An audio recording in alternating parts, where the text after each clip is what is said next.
now be an opportunity for silent prayer or meditation.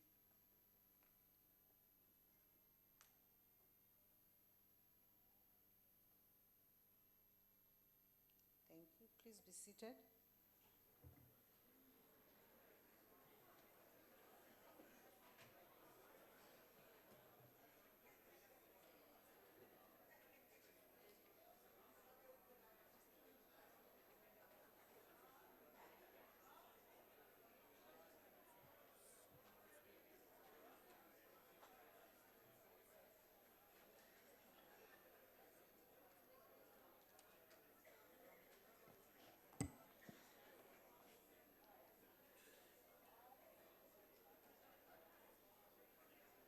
Honorable members, I wish to acknowledge the presence in the gallery of our guests, the Speaker of the National Assembly of Hungary, the Honorable His Excellency Dr. Laszlo Köve and his delegation.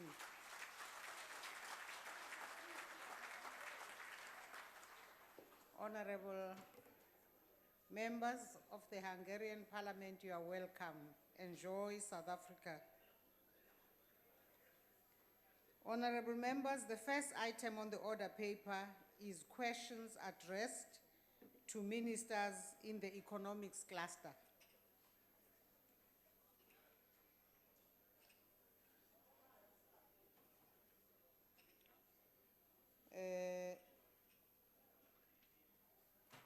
Honorable members, remember to press the talk button on your desks if you wish to ask a supplementary question. The first question has been asked by the Honorable A.J. Williams to the Minister of Trade and Industry. Madam Speaker. Yes, Honorable Stianese. Madam Speaker, I'd like to address you in terms of Rule 109, if I may. Go ahead. What is the Madam issue? Speaker, we have these oral question sessions in order for us to fulfill and discharge our constitutional obligation to hold members of the executive accountable for the discharge of their executive functions. These are one of the only mechanisms available to us. I want to place on record my party's extreme displeasure at the fact that the Minister of Trade and Industry, who is a serial non-attender of these sessions, is again absent, which means that the Deputy Minister, who's not a member of the executive, is once again going to be answering the questions. Now, it's fine for him to give the prepared response, but we have follow-up questions which often fall outside the ambit of attendance at conferences, etc., that would need the Minister's attendance. And I would wonder if you would, Madam Speaker, take this up with the Leader of Government Business to ensure that ministers are present in the House. One can understand the occasional sporadic loss, but this is a serial offence on behalf of the Minister of Trade and Industry. Thank you. It so happens, Honorable Member, I will be meeting the the Leader of Government Business later. I will raise the principle of the issue and concern you are raising. Yes.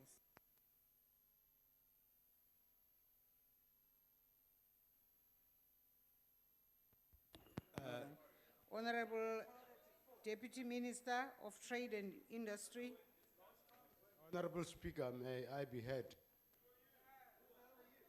On what point, Honorable Motshekga?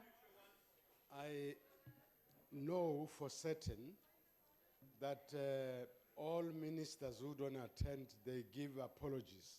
Now to tell this House that a cabinet minister is a serial offender, it's wrong.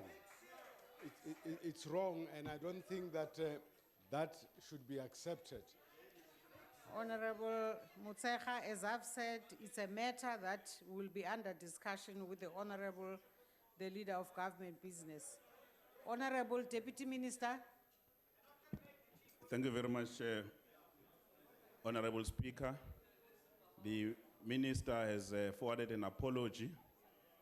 Is accompanying the State President to Nigeria. I'm sure you must have seen that. Just for a slight correction to the Chief Whip of the Opposition, that Deputy Ministers are members of the Executive, they are not members of Cabinet. I will now go to question 64 as asked by Honorable A.J. Williams. And the response is that the DTI intend to mitigate the effect of the sluggish economic growth on export, firstly by enhancing the market access opportunities for South Africa's export. And secondly, by implementing a market diversification strategy. What is critical in these challenging economic times is that we must continue our drive to diversify our economy by boosting our industrial capacity and changing the structure of our trade capacity to more value-added product, which will reduce our vulnerability to external shocks. We are engaged in various negotiations aimed at enhancing market access opportunities for South Africa's export, especially our value-added product. These include the negotiations of the Africa continent, in particular the tripartite free trade area between the EACA, COMESA, and the SADC. This market will represent about 626 million potential customers once this has been finalized and implemented. And I must say, Madam Speaker, that this constitutes about 8% of the world population. In addition to this, the leadership of government has already started the negotiation of the Continental Free Trade Area negotiation, which will ensure that the entire continent is linked in terms of trade. These are some of the efforts that we are making as a department on behalf of government. Thank you. The Honorable Williams. Thank you, Speaker. Thank you, Deputy Minister, for your answer. It illustrates that South Africa, to what extent government is doing a great deal of work to encourage new markets. My question is, to what extent is the private sector assisting in these efforts? Thank you. Honorable Deputy Minister. Thank you very much, Honorable Member. I must say that taking into account the development in the global economic outlook, the DTI in its trade missions, we have a number of high-level delegations, including the delegation that is accompanying the state president today, that continuously participate in a number of missions that we stage throughout the world. I must just say that currently we are planning about 7 trade missions to Africa, in particular in Mozambique, Tanzania, Senegal, Ghana, Nigeria, Ethiopia, and South Sudan. On top of that, we'll also have 3 missions to Asia, in particular to Indonesia, Malaysia, and Singapore, and Vietnam, amongst others, including going to the Americas, in particular Cuba, Chile, and Canada. We expect that in all these missions, we will be accompanied by trade delegations, which consist mainly of business in South Africa. I thank you. Speaker, just on a point of order, while the Deputy Minister was speaking, the Honourable Williams over there showed the middle finger to the opposition. I think he should be removed from the House. Honorable Williams, did you show the middle finger? Chairperson, I did not show the middle finger. Okay. Honorable McPherson. Madam Speaker, I saw the Honourable Williams do that. He is lying to the House. Honorable Waters, I don't want people to call each other liars in the House. Honorable Waters, you don't call another honorable member a liar. I withdraw, Madam Speaker. He's deliberately misleading the House. Thank you. Madam Speaker, sorry, you're not going to make him withdraw. I mean, What am I going to do about an honorable member who says he has not done something? he showed the middle finger. Is Well- that how dishonesty is? Well, we will have to look at the imagery. Then only can we be in a position to force him. Honorable McPherson. Thank you, Speaker. Deputy Minister, in 2013, Minister Davies said that a weak rand would boost manufacturing industries and exports. He added this is because a weaker exchange rate would reduce the cost of our products in dollars, encouraging foreigners to buy our exports ahead of competitors. However, since the government finally got its weak exchange rate, thanks to President Zuma firing Minister Nene in December, manufacturing has been in recession month on month to date, How do you reconcile these differences? Honorable Deputy Minister.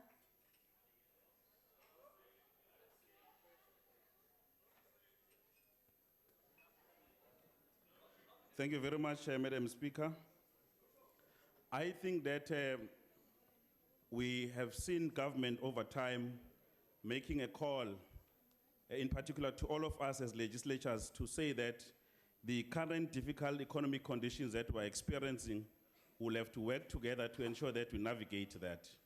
There are a number of initiatives at the level of government that we're embarking upon. I must just state to the honorable member that since we're the commodity-based economy, we are slowly gravitating towards ensuring that whilst we are waiting for the recovery of those, we are intensifying our efforts around issues of services. And I'm sure the member will know that even in the portfolio committee recently, we spoke about our strategy of intensifying government efforts towards ensuring that we support the service sector, including amongst others the financial sector, the film and television sector, and so on, including tourism. So these are some of the efforts that we are making, understanding that we'll have to work together to ensure that we can go through this difficult time that we're facing. I thank you. Then Honorable Sheikh Imam. Thank you, Honorable Speaker.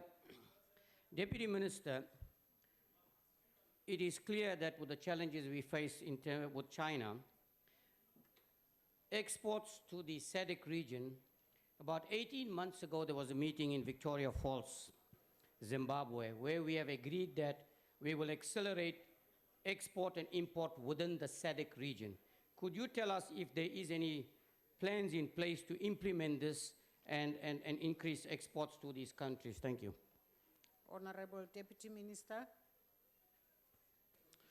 Thank you very much, Honorable Speaker. I must just say that in relation to China, the slowdown in Chinese economy has resulted in the decline in export to China from about 113.3 billion rand in 2013 to about 94 billion in 2014.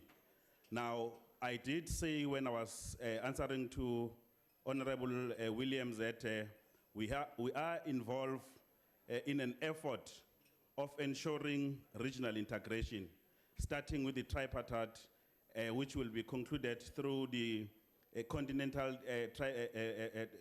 free trade area. And in that, we hope that the movement of goods and people in the continent will be fast-tracked. And it is our considered view that whilst we continuously do work with China, we have to look into Africa as a rising continent. I thank you. The Honorable Chewane. Thank you, Speaker. Deputy Minister, it is important that South Africa produces access to profitable markets internationally and bring in much needed foreign currency, as China's demand for commodities, especially steel, continues to drop. Instead of prioritizing international so-called non-traditional markets beside the Black Industrial Program, has the Minister developed any short-term clear strategies to stimulate domestic demand of South African produced goods? And has his department communicated with the Deputy President about the impact introduction of national minimum wage would have on domestic demand and the consumption of locally produced goods? Honorable Deputy Minister. Thank you very much, Honorable Member. I think that as part of the government strategy, the 9-point plan, there is a serious engagement with regard to issues of the minimum wage. And I think that the Minister of Labor, including yesterday in our press briefing, she did give an extensive, elaborative answer in terms of how far we are with that process. And we are confident that the Minister and the team, through the work of NEDLEC, we should be able to have results with regards to issues of the minimum wage in our country. With regards to the short-term measures, our focus currently, because as I said that we are a mineral country, our focus currently is to ensure that we can consolidate and support the industrial value chain, but in particular, we want to spend more time focusing on issues of the services sector, because we have seen in terms of the statistics that this is one growth sector. If properly consolidated and supported, we can see some results in the short term while we are waiting for the commodity boom. I thank you. We now come to question number 71, raised by the Honorable Dudley to the Honorable the Minister of Transport. Honorable Minister. Ke a leboga mmusa kgotla. Ke lebogela potso e tswang go motlhomphegi Mme Dudley, but I want to indicate here today that this question is actually more relevant for the Department of Agriculture, Forestry and Fisheries and the Department of Trade and Industry.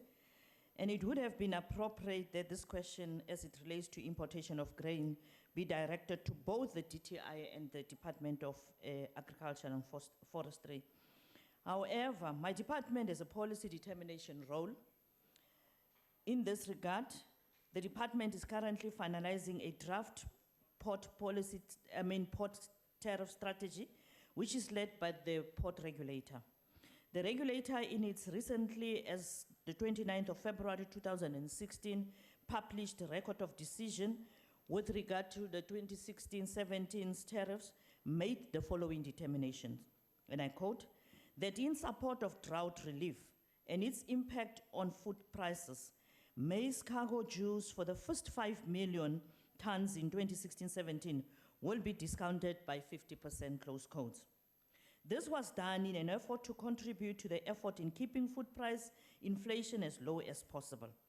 The National Treasury Budget Review Chapter 2 estimates a possible 5 million tons maize imports to be required in 2016. While the port system is mainly geared towards the exportation of grain, it is quite conceivable that the National Ports Authority will be in a position to facilitate the import of the required maize tonnage in addition to other grains such as wheat and soya. Interventions and strategies available to the NPA include the use of other port terminals in South African port system, and associated with it is the rail and road transportation, as well as enhancing efficiencies to increase the capacity of the existing facilities. Honorable members, the extension of this strategy is to protect value-add commodities for exports, which will culminate in protecting the South African export market through a transparent, fair, and cost-reflective port tariff pricing structure. This is in line with government's beneficiation strategy, which is part of the 9-point plan. The capacity for the distribution of imported grain is an intervention to be led by the Department of Public Enterprises through its state-owned company, Transnet. The ability of Transnet to carry extra tonnage can best be responded to by the minister responsible. My department's policy role is to facilitate the green paper on rail policy, as well as the branch line strategy, which my department is finalizing in terms of ensuring that the stakeholder consultation and their inputs and later would be presented to the economic cluster as well as to cabinet. We just want to indicate that the NPA as well as the relevant terminal operators would be best placed to comment on latest operational contingency plans being put in place. And like we know, the National Ports Authority reports to the Department of Public Enterprises, and I thank you. The Honorable Dudley. Thank you, Honourable Minister. Has the draft port strategy taken into consideration the needs of neighbouring countries? And will the Minister be interacting with the public enterprises that are linked to transport in terms of the need that there will be of through traffic going to neighbouring countries?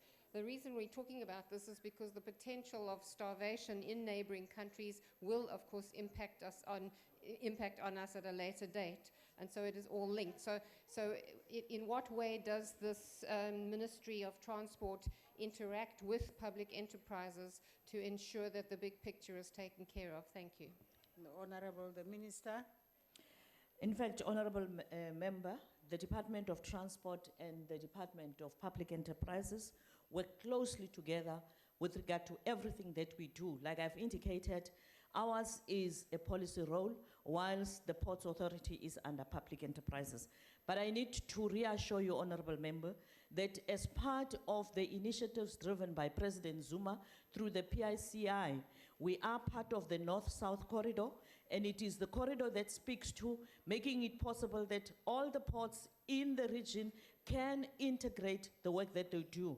But you would also remember, as part of our BMA, which is the Border Management Agency approach that is led by Home Affairs, we're working together in dealing with the challenges with regard to the busiest and biggest port, which is Beitbridge. And I would want to indicate to the Honorable Member that the Department of Transport, working together with the Department of Public Works, is working on a Beitbridge master plan. And once it is concluded, we will be able to make sure that there's free flow of goods and services and people across these borders. But I want to reassure you, whatever we do in the interest of South Africa, in the interest of the SADC region, but in the interest, also in the interest of the continent of Africa, because you would know, our ports, and in particular the Durban port, is the biggest and actually allows for the many of the imports into the continent. Thank you very much. The Honorable Stole. Thank you, Speaker. Honorable Minister, what is your department doing in order to minimize the impact of additional transport costs of maize import from being passed onto the consumer, like suspending tolling for trucks transporting maize for the duration of the drought? And what will be the additional cost of this extra transport will be to subsidize on this transportation? I thank you. Honorable Minister. Madam Speaker, at times they say that the opportunism actually finds expression in different ways. But I just want to say that it is important that we remember that I gave an indication of the intervention that the Ports Regulator is going to make in making it possible that the first 5 million tons actually get 50% reduction of the port tariff.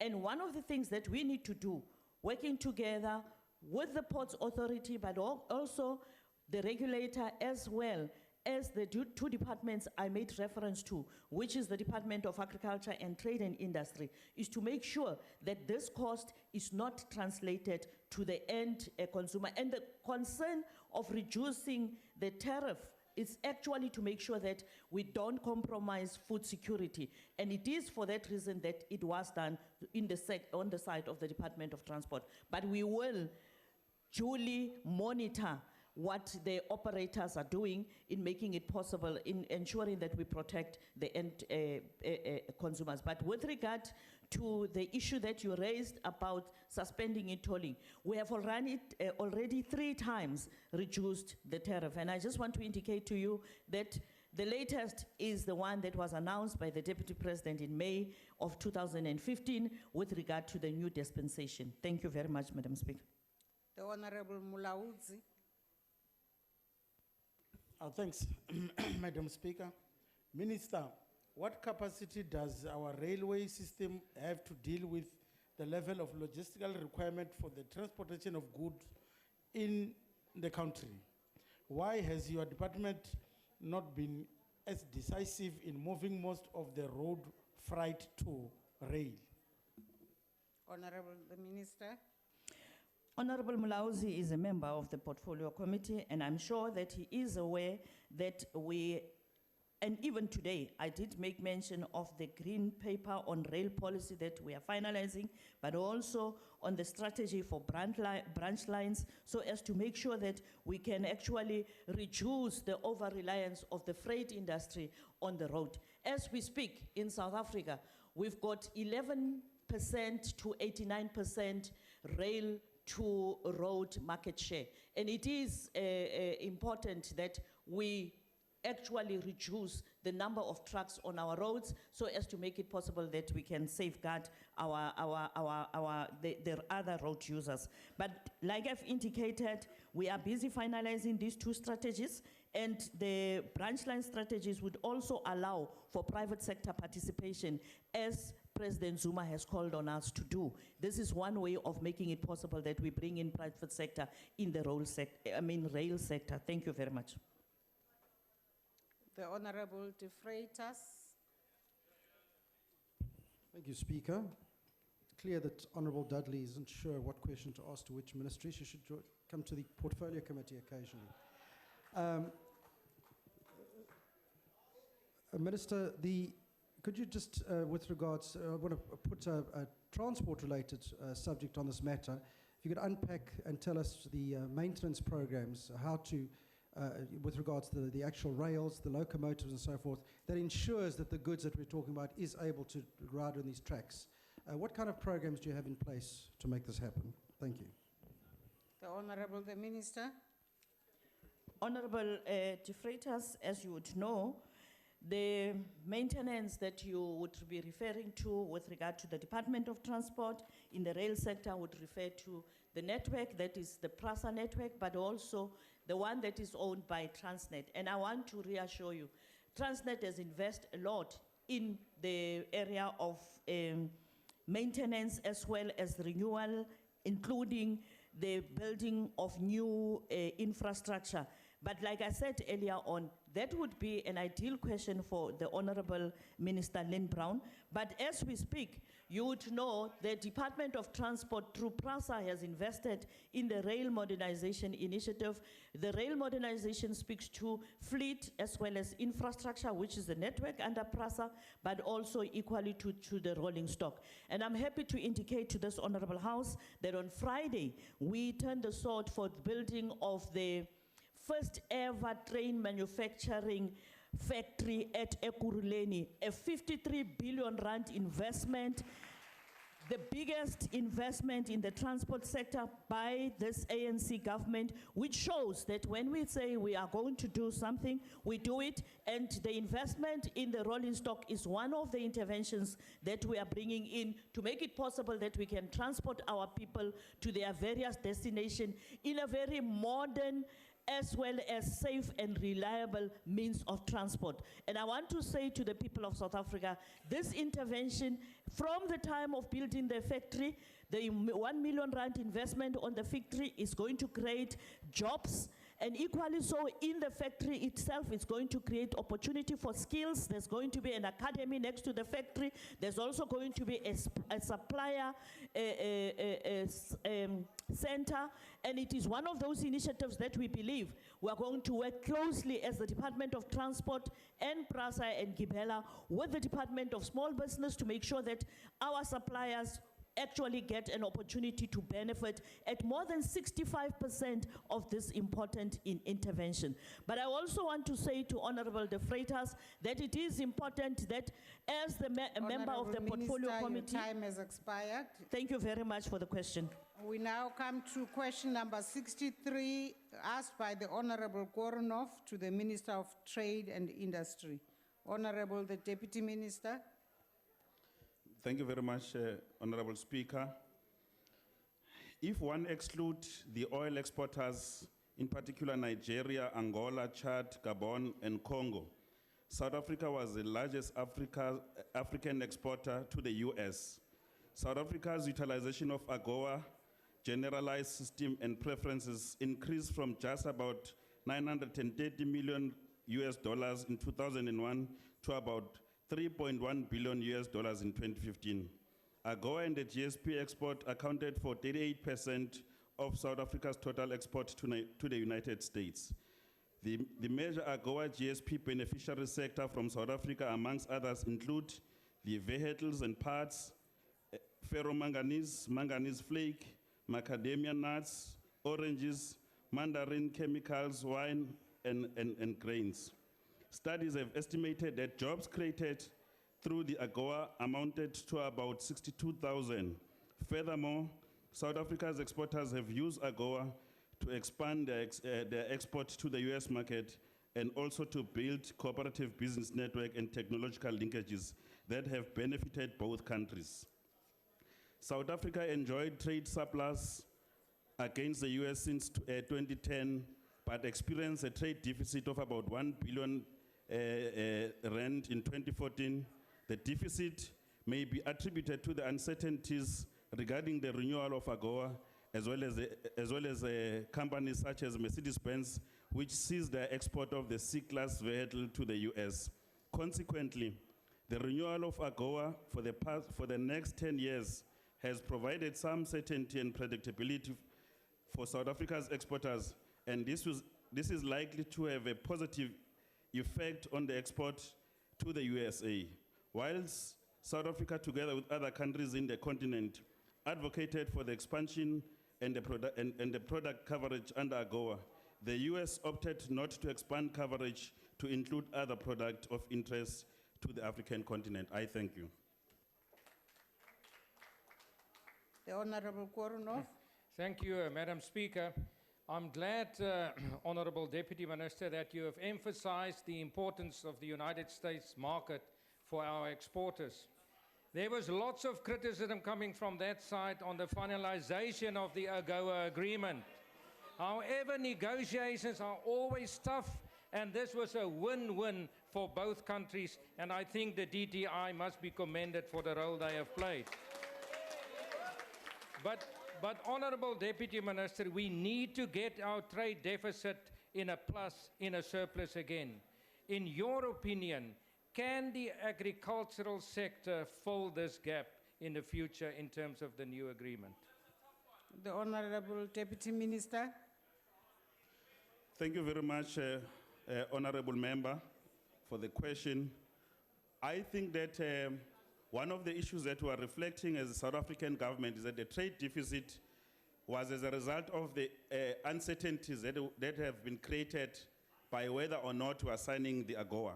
And I think that from where we are sitting, there is a reasonable prospect to believe that all other sectors, including agriculture, will help us to turn the tide. And I have no doubt that we could be able to have a positive trade balance when dealing with the US. Thank you very much. The Honorable Chewani. Thank you, Speaker. Deputy Minister, we noted the cowardice decision with sadness by the spineless government with the Director's Department of Trade and Industry that continues to sign agreements that undermine South Africa's economy, which finally succumbed to the America's threats and demand when they signed AGOA despite concerns, including health concerns, not addressed. Did this department conduct a thorough analysis on the impact of AGOA in the local industries? If yes, will this industry now have to scale back on their production? Thank you. Honorable Deputy Minister. If the Honorable Member Shivambu was here, he would have educated the Honorable Member that there were a lot of engagement between our negotiators and the US negotiators, in particular on the three meat portions, chicken, poultry, pork, and beef. As we speak now, we have done everything possible to ensure that the national interest in this case, which is the health of our people, has been taken care of.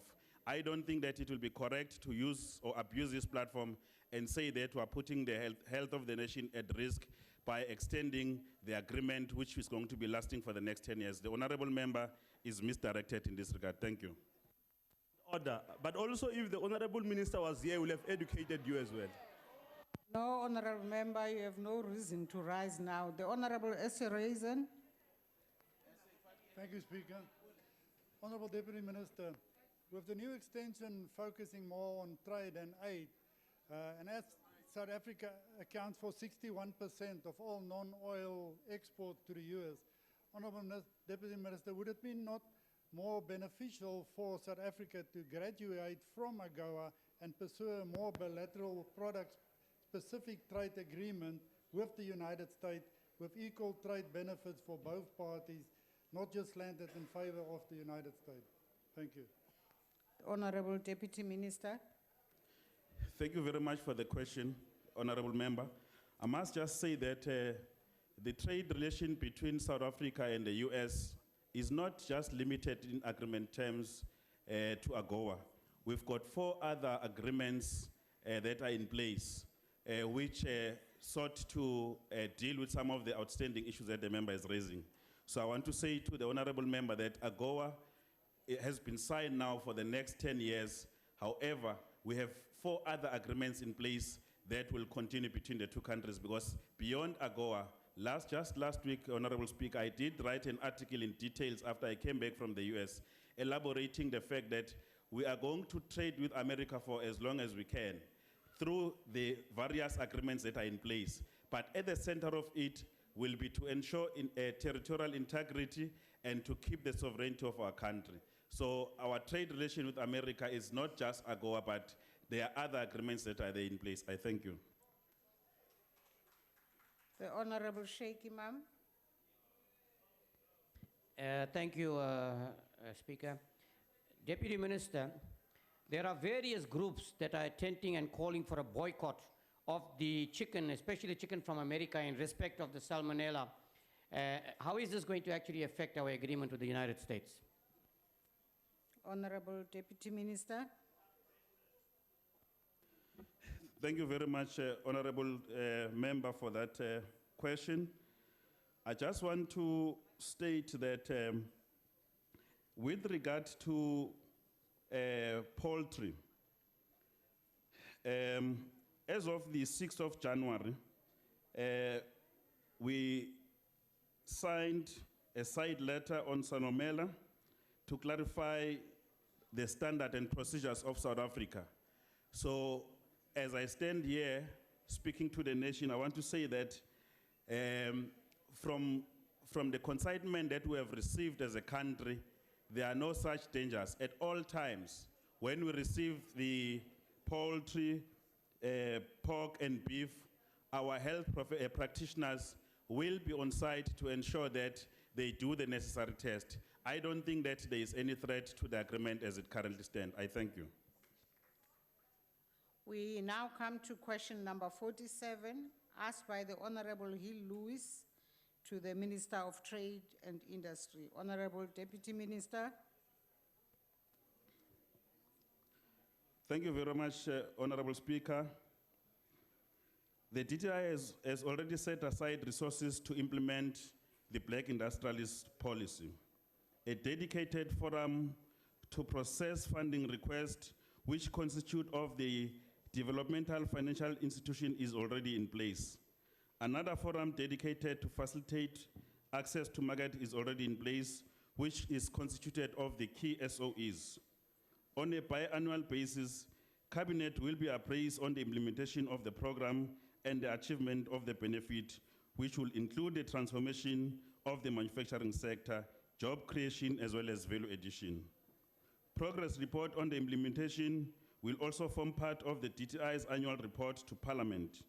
Understanding that entrepreneurs who will work with us to create jobs, the focus of the support will be on those industrialists who, through their qualifying projects, will contribute to Black economic empowerment and job creation. I thank you.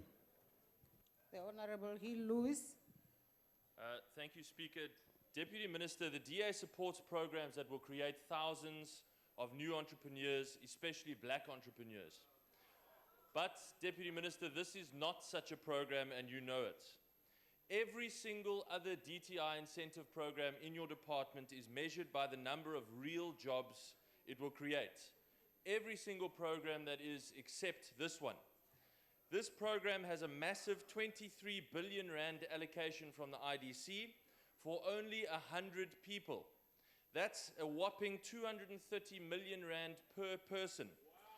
No new jobs, no new entrepreneurs or new small businesses, just the most brazen ANC crony enrichment scheme you've ever thought up.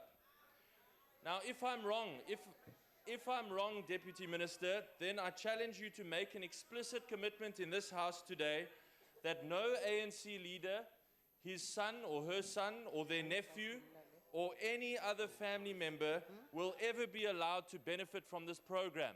You should find it easy to make that commitment because the DA has done that where we govern.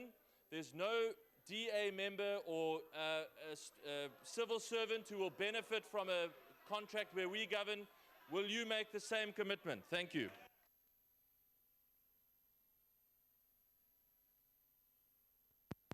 The Honorable Deputy Minister. Thank you very much, Honorable Speaker and Honorable Hill Lewis. I think that the DA, by their own confession in the Western Cape, is the most corrupt, they are running the most corrupt government. They can't stand here and tell us that we are building a scheme for cronies. It is indeed misleading, Honorable Speaker, to say that the Black Industrialist Program will only create 100 jobs. We are speaking about 100 big factories. Just to give you a flavor of the things that we are doing already as the start of the program. I'm sure if the honorable members care to listen, you will have heard the owner and the founder of Bidvest, who has made submission to the program that he will give portion of his business to dedicated entrepreneurs. And what I can assure this house is that those won't be cronies of the ANC. It will be credible individuals who will invest their money into this over 12 billion rand investment that we'll be making to buy Bidvest, in particular the productive side of Bidvest, to ensure that our people benefit. We have a number of people who have already applied. Our officials are looking into those applications, and I have no doubt that if they are qualifying ANC people, we are not going to stand here and grandstand and say they must not be part of the program. I thank you. The Honorable Essereisen. Thank you, Speaker. Deputy Minister, I'm sure you are attempting to achieve a delicate balance between prohibiting negative discrimination and promoting reverse or positive discrimination. Now, having said that, what screening criteria will be used to ensure equal opportunity for all applicants so there is no preferential access to this program? Honorable Deputy Minister. Thank you very much, Program Director.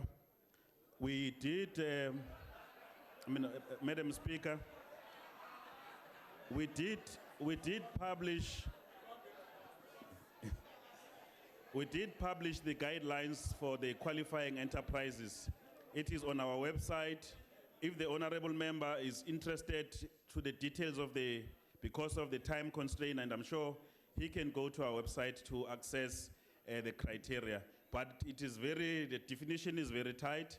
The criteria is very clear. We've made sure that the people who are going to benefit are the people who are best deserving from after having been assessed by our team. I thank you. The Honorable Khoza. Minister, does the Deputy, beg your pardon, Speaker, does the Deputy Minister know he's not at an ANC rally? It's actually Parliament. Honorable Khoza. Thank you, Speaker. Deputy Minister, it is not perceptions that BE benefited only the politically connected, the likes of the Speaker with her goldfish shares. Deputy President Shanduka is built purely on BE share. He never produced anything but only brought his BE status. How will the minister ensure that his fellow comrades do not hijack the program? And what measures are they putting in place to ensure that the benefits of industrial program will trickle down to workers of these black industrialist programs? Thank you. Honorable Deputy Minister. Thank you very much, Madam Speaker, and the honorable member who has just asked the question. It is very ironic today that the party where you come from, you have a selective amnesia. You've forgotten how your leader made his money. Instead, you want to label the leadership of the ruling party. On a point of order, Speaker. On a point of order. What's the point of order? No, I think the minister is abusing his platform to mislead this house and this country. In fact, if he's got information about how our leader made money, he must tell us, because we don't know how our leader made money. We don't even know if our leader has money. Honorable We don't know where Chewane. does that come from. Honorable Chewane. The deputy minister must confine himself to the question asked. Honorable He must stop Chewane. making regular statements that are misleading to this house and this country. Honorable Chewane, please take your seat. Please, can you finish off, Honorable Deputy Minister? You see, Madam Speaker, when people want to cast doubt on the leadership of the movement, we have a responsibility to respond. And we'll do so fearlessly.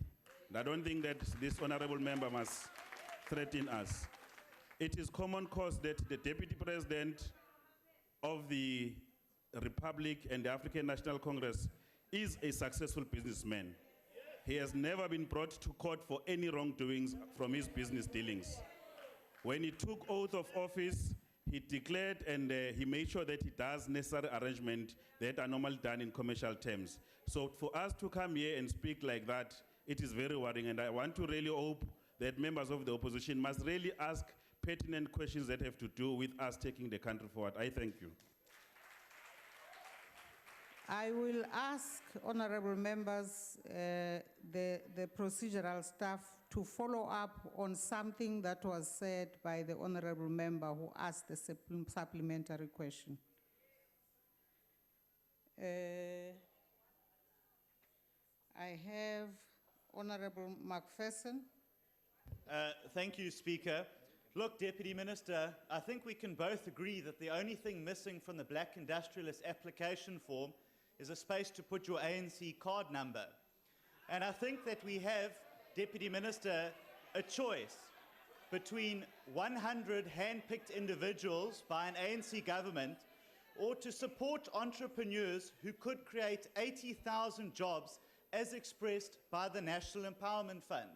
So my question to you, Deputy Minister, why are you hell-bent on picking 100 people over 80,000 job seekers? Honorable Deputy Minister. Honorable Speaker, thank you very much for the question. I think that the government of South Africa, through economic cluster, runs a number of programs. Now, the Black Industrialist Program is one of such programs.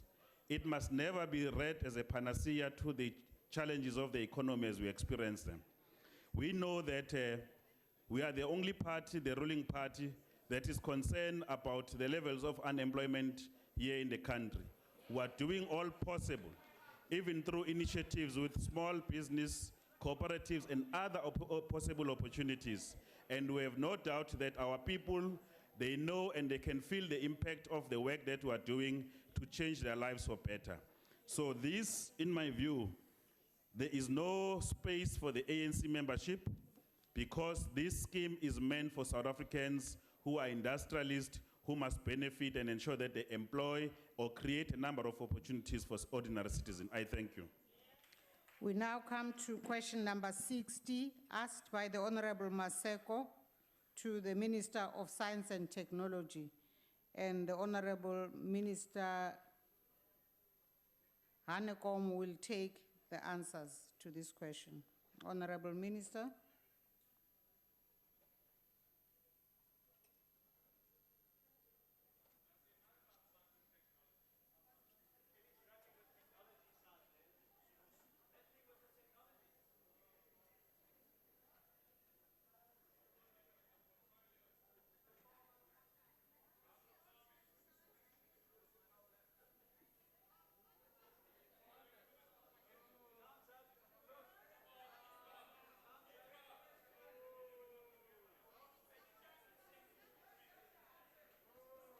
Thank you very much, Madam Speaker.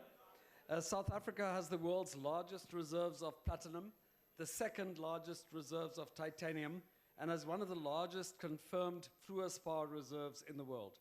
The Department of Science and Technology supports research, development, and innovation programs around these areas of endowment in order to support the minerals beneficiation strategy of government.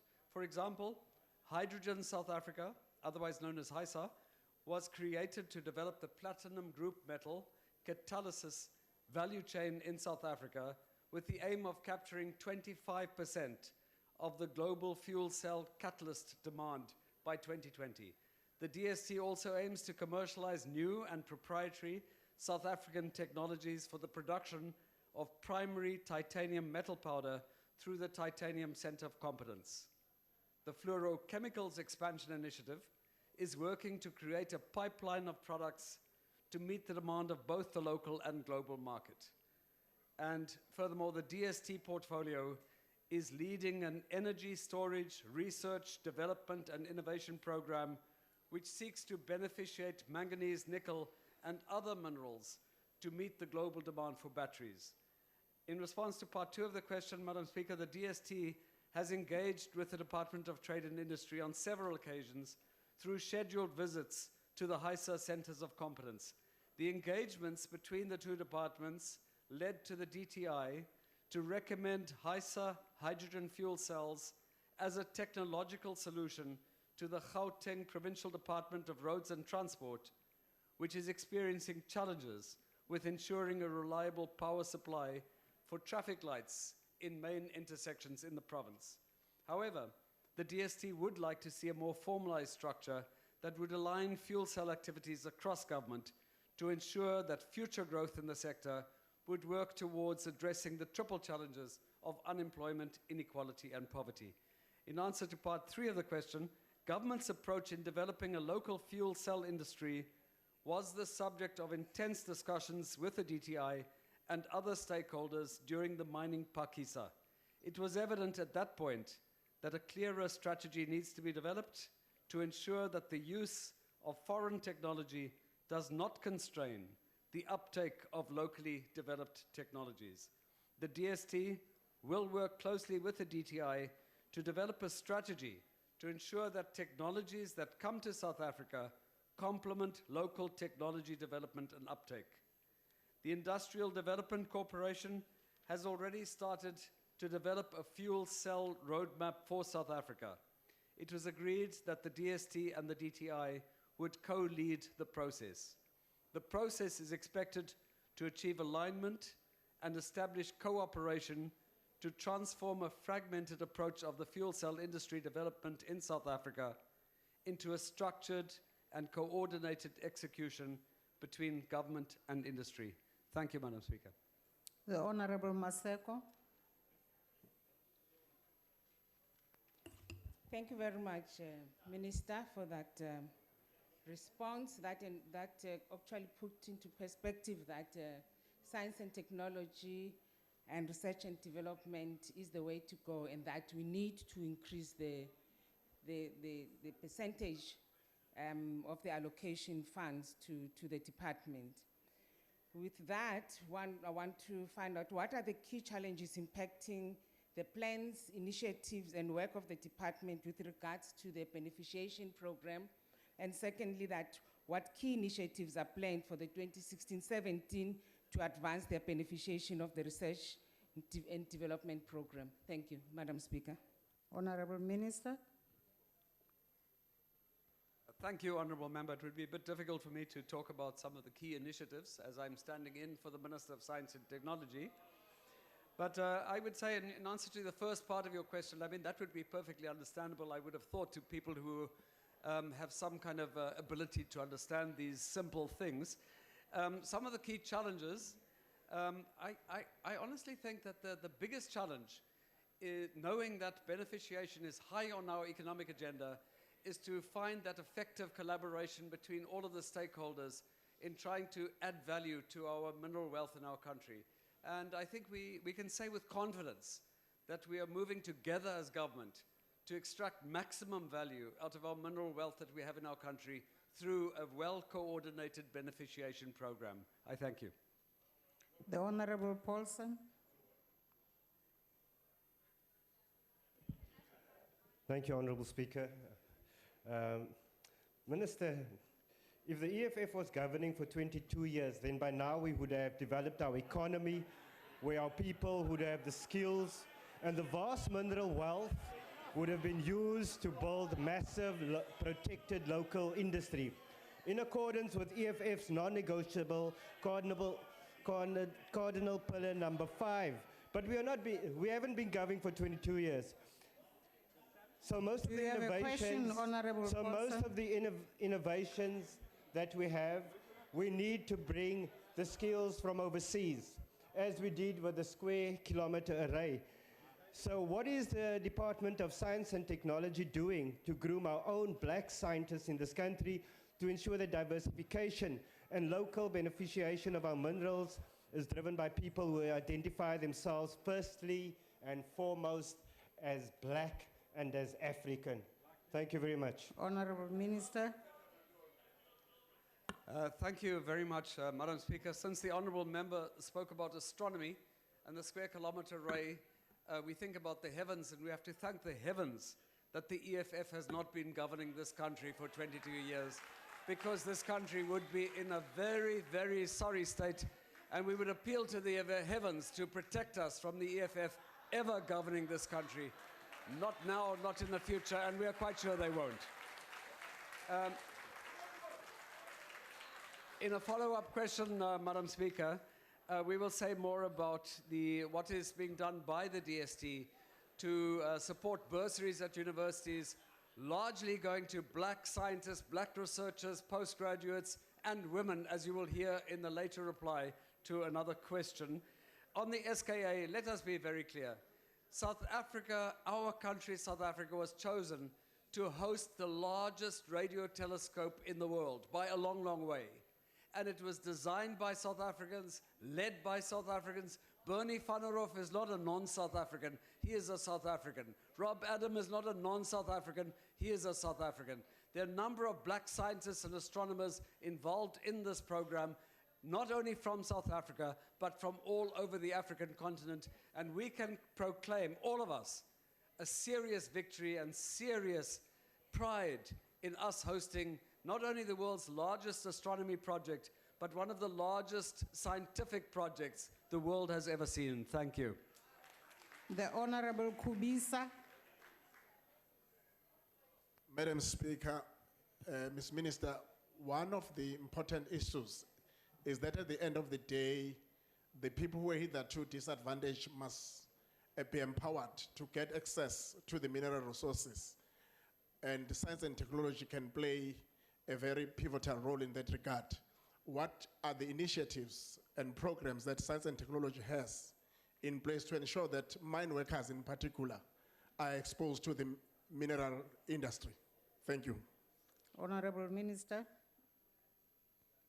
Thank you, Honourable Member. Thank you, Madam Speaker.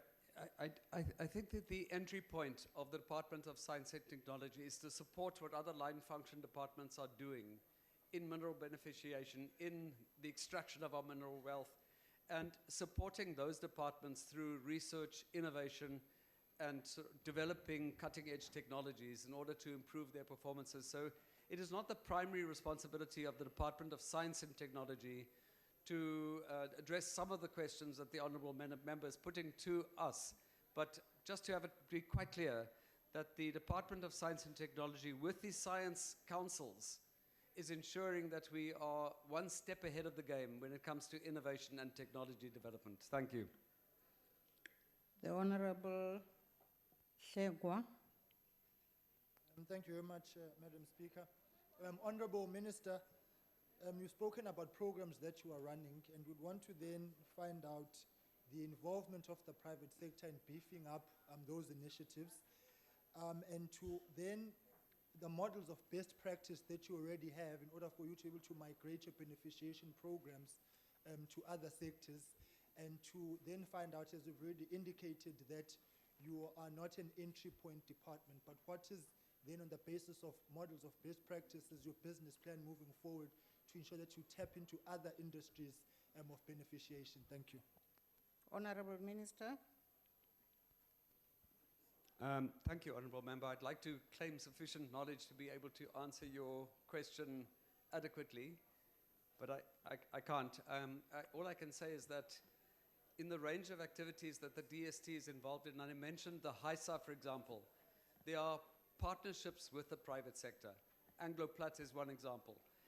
So I can't really at this point give you a list of the partnerships that the DST has with the private sector, but I can assure you that the DST works very closely with science councils, universities, and the private sector as it develops these innovations and as it takes us forward in this area of work, namely the beneficiation of our minerals. Thank you.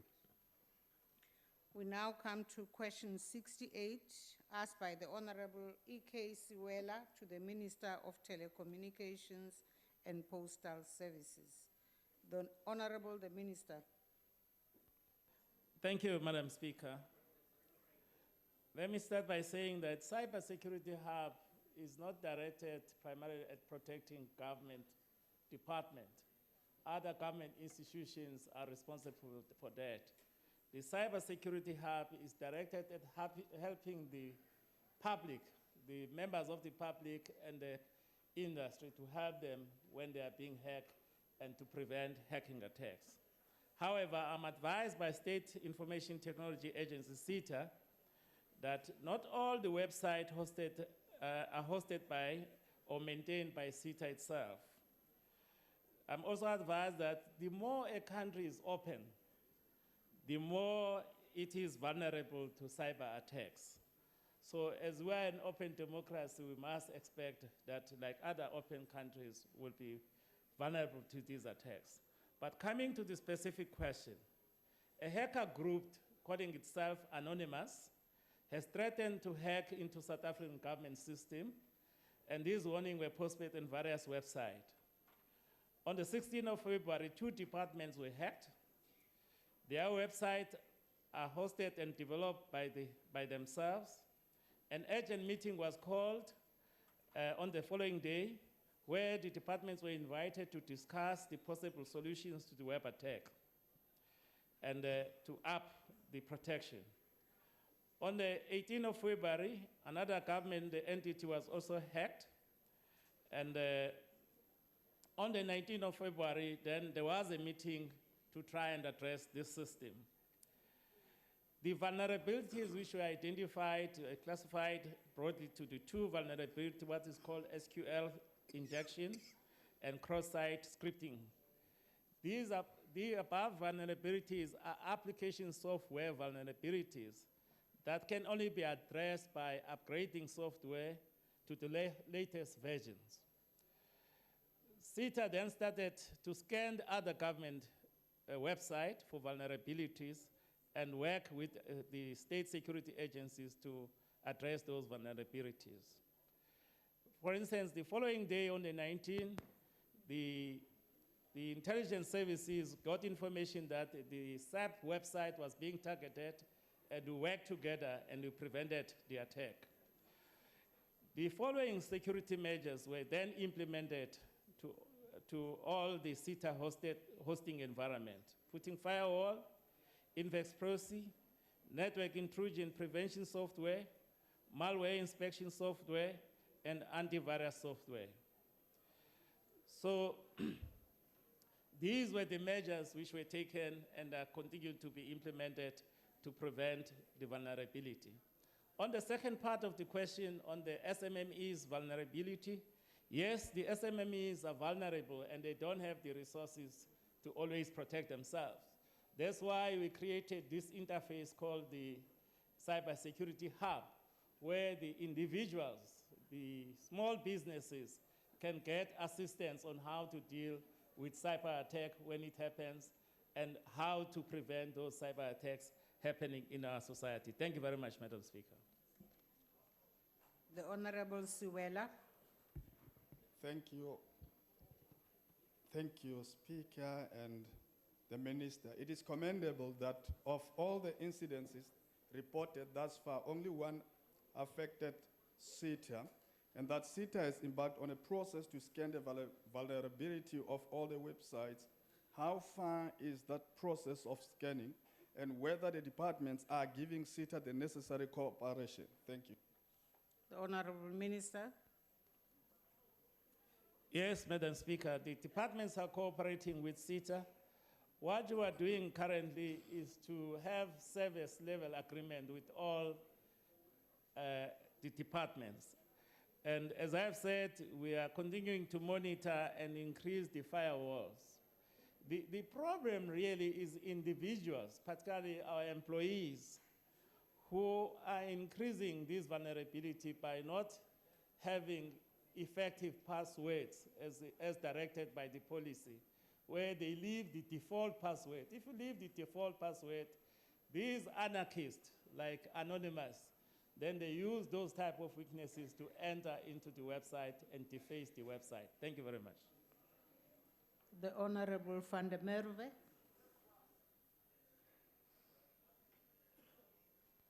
Thank you very much, Honourable Minister. Honourable Minister, recently a report by a company called Control Risks indicated that about 32% of our companies in our country has been affected by cybercrime of some sort. And also that our government in general is not adequately equipped to fight cybercrime or even to prosecute criminals in this regard. So the control hub, or the hub aside, can you give this House the assurance that government is now adequately equipped to fight cybercrime activities, and are you confident that law enforcement agencies will be able to prosecute the perpetrators of cybercrime, whether they're based here in South Africa or internationally?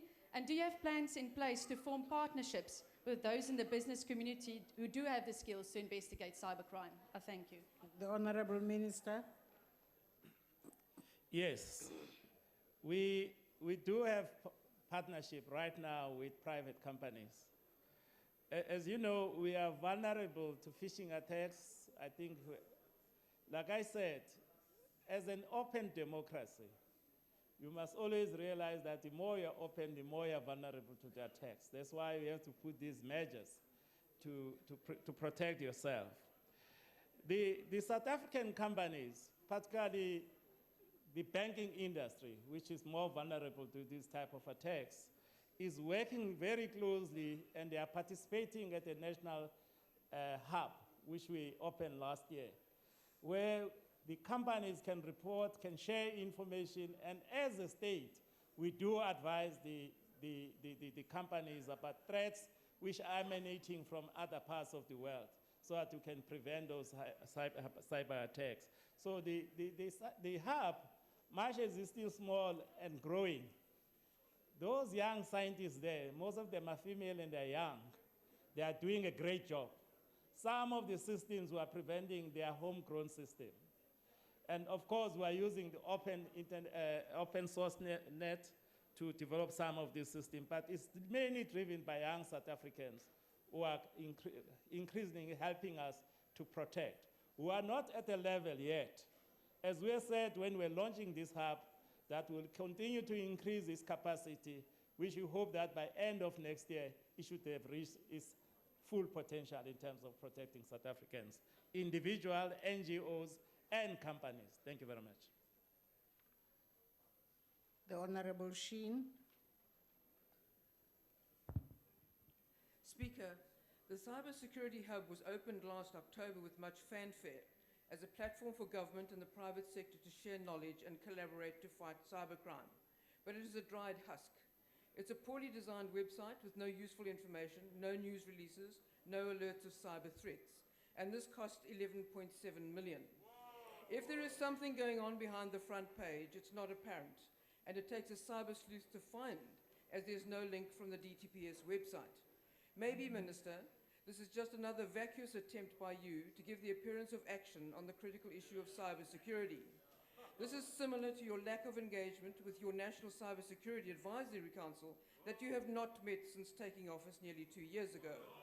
Perhaps it is doomed to wither and die, like your Broadband Advisory Council that has dissipated through your disinterest. Minister, what commitments will you make to this House today that you will energize your department's efforts on cybersecurity? The Honourable, the Minister. Madam Speaker, the website and the hub itself is not hosted at our department. The member knows very well. That site is hosted at CSIR, and we are doing it, they are hosting it for us. And we are doing it in conjunction with our scientists. If you ask questions, you must wait for answers. Yes, the cybersecurity hub is working. Maybe it's not working for the DA, but the cybersecurity hub, I do meet people from the banking industry. They are inputting they are affected by it, but they are inputting, and what the banking industry is that it is working and is helping them. What we need to do is to up the cyber awareness to the community. On that front, we still need more resources, but we need to educate the public so that they can protect themselves from the cyber attacks. Thank you. Honorable members, we now come to question number 55, asked by the Honorable Kopane to the Honorable the Minister of Public Works. The Honorable the Minister.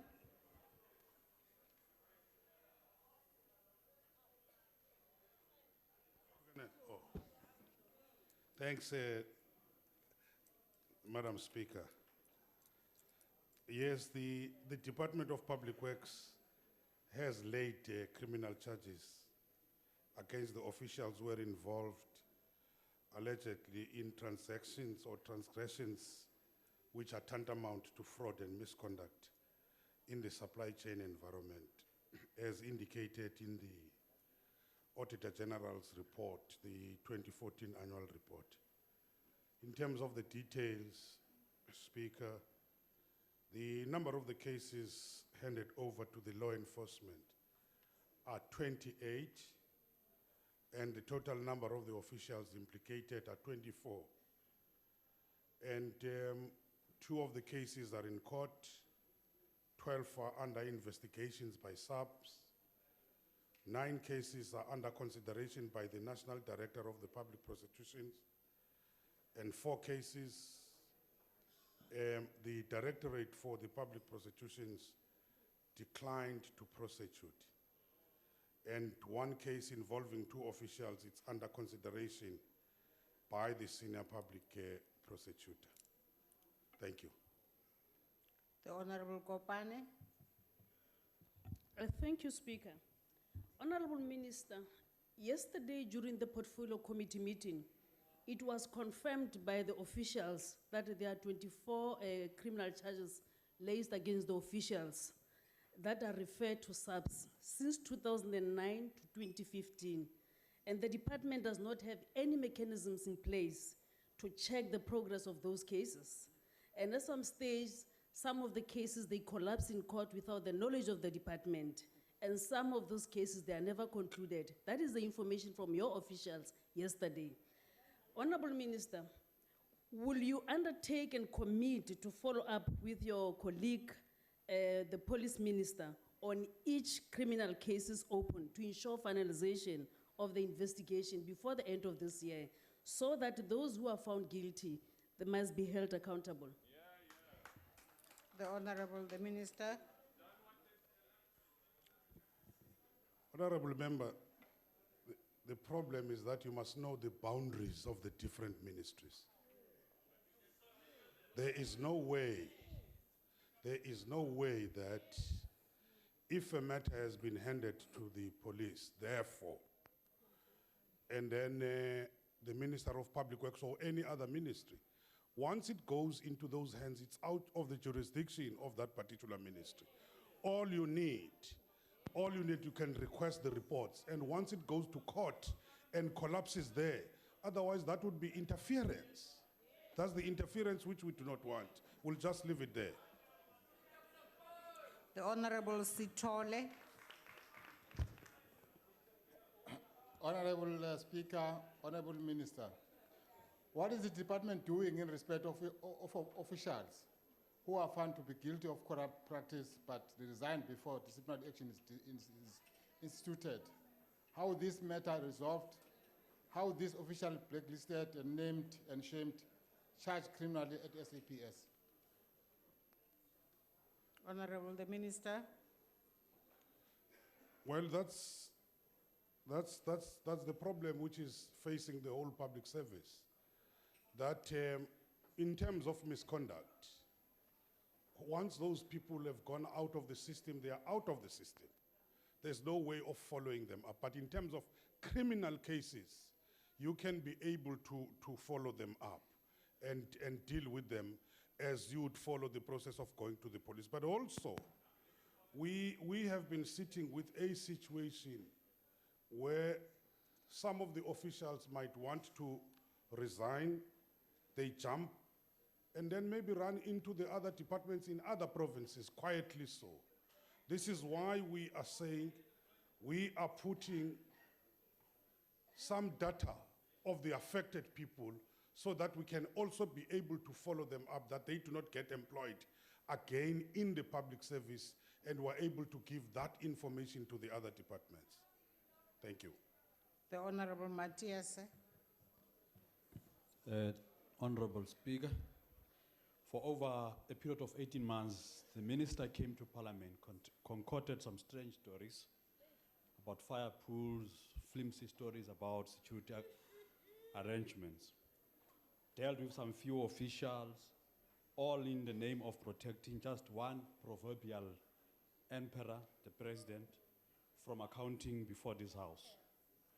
Now, the question now that the president has made a big U-turn, the question to the minister is, when are you planning to resign for misleading the public and Parliament for saying that the president will not pay a single cent? Remember, Minister, remember Amica Cabral. Tell no lies, claim no easy victory. The people are watching you and are listening. When are you intending to resign? The Honorable, the Minister. Speaker, the problem we're seated with is the gross misinterpretation of facts. If you go to first of all, the case which is in the Constitutional Court pending, waiting for a judgment, there's no way that I can even be able to comment on that as part of respecting the rule of law. Secondly, I'm trying to answer your question. Secondly, the Department of Public Works, in the case you're talking about, has not been cited in the Constitutional Court. Just for your sake, for your information. And I can tell you, Public Works still stands by its report.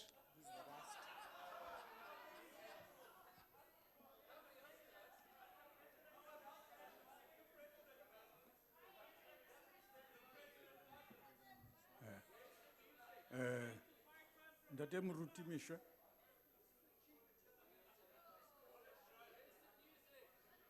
Reverend Mishwe. And you, Speaker. You're definitely not, you're not Reverend Mishwe. It's just that I was seated at this place because I've got a health condition that has persuaded me to occupy space. I was seated here. I am Filtani. Do you allow me to proceed? All right, go ahead. Thank you Honorable very much. Filtani. All right. I'm not Filtani, Meshra, I'm Filtani. Thank you. Anyway, Honorable Minister, through you, Honorable Chair, when such occurrences do take place within a department, there are direct and indirect as well as hidden costs. Would you be able to give us some kind of idea of what cases of this nature in point cost the department, considering that when they take long, sometimes you've got to have people who act and the performance of the department gets affected. Would you be able to quantify this, in financial terms and give this House an indication of the cost that the department has incurred as a result of these indiscretions? And would you use that as a motivation to say to government, once a person has been found guilty of such indiscretions, then in future, they may not be re-employed in the government service? And I think that would be a huge enough deterrent for people Your time is not to do. expired. Say, Honorable thank you. Filtani. Honorable Minister.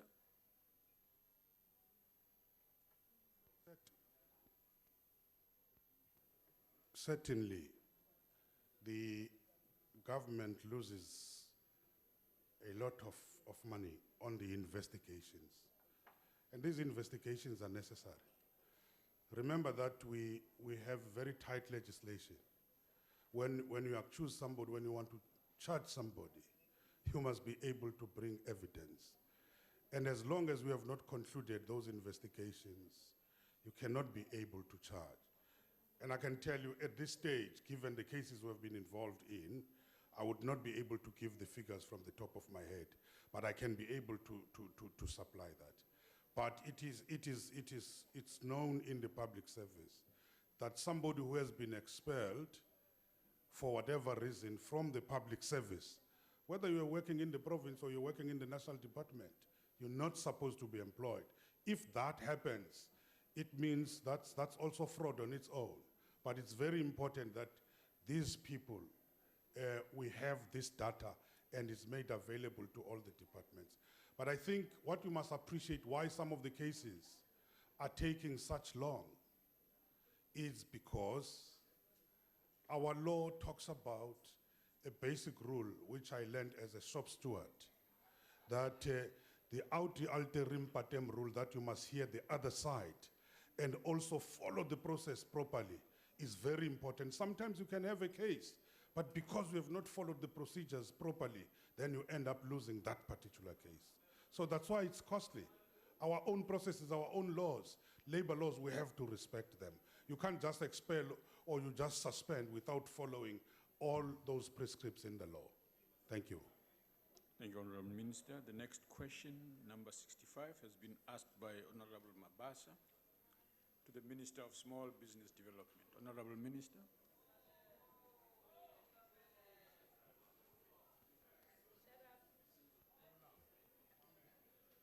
Honorable Speaker, thank you, Honorable Mabasa, for the question. The 90-10 and 80-20 scales are part of the procurement weighting system stipulated by the Preferential Procurement Policy Framework Act of 2005. SMMEs have raised concerns about the extent to which this dispensation precludes emerging business from accessing government procurement opportunities.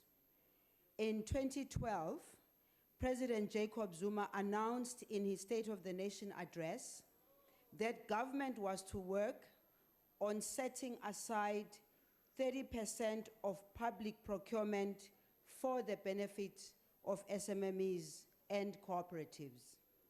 Since early 2015, a technical team has been working on the 30% public procurement policy directive, and the Department of Small Business Development forms part of the task team. Following the publication of the raised regulations for public comment and accompanying legal opinion, it has been established that PPPFA must be amended. Progress on the 30% public procurement policy is on the economic sectors, employment, infrastructure and development cluster, which deals mainly with the economic issues of our government. It's been on the 9-point plan report to Cabinet. This follows for unblocking of bottlenecks at a political level. The formalization of 30% procurement policy directive is led by National Treasury as the custodian of preferential procurement policy framework.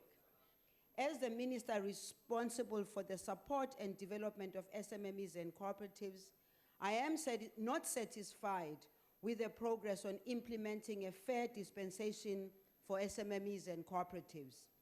I will be writing to the Minister of Finance to ask for an urgent meeting to discuss the fast tracking of this work because many SMMEs have bitterly complained about it.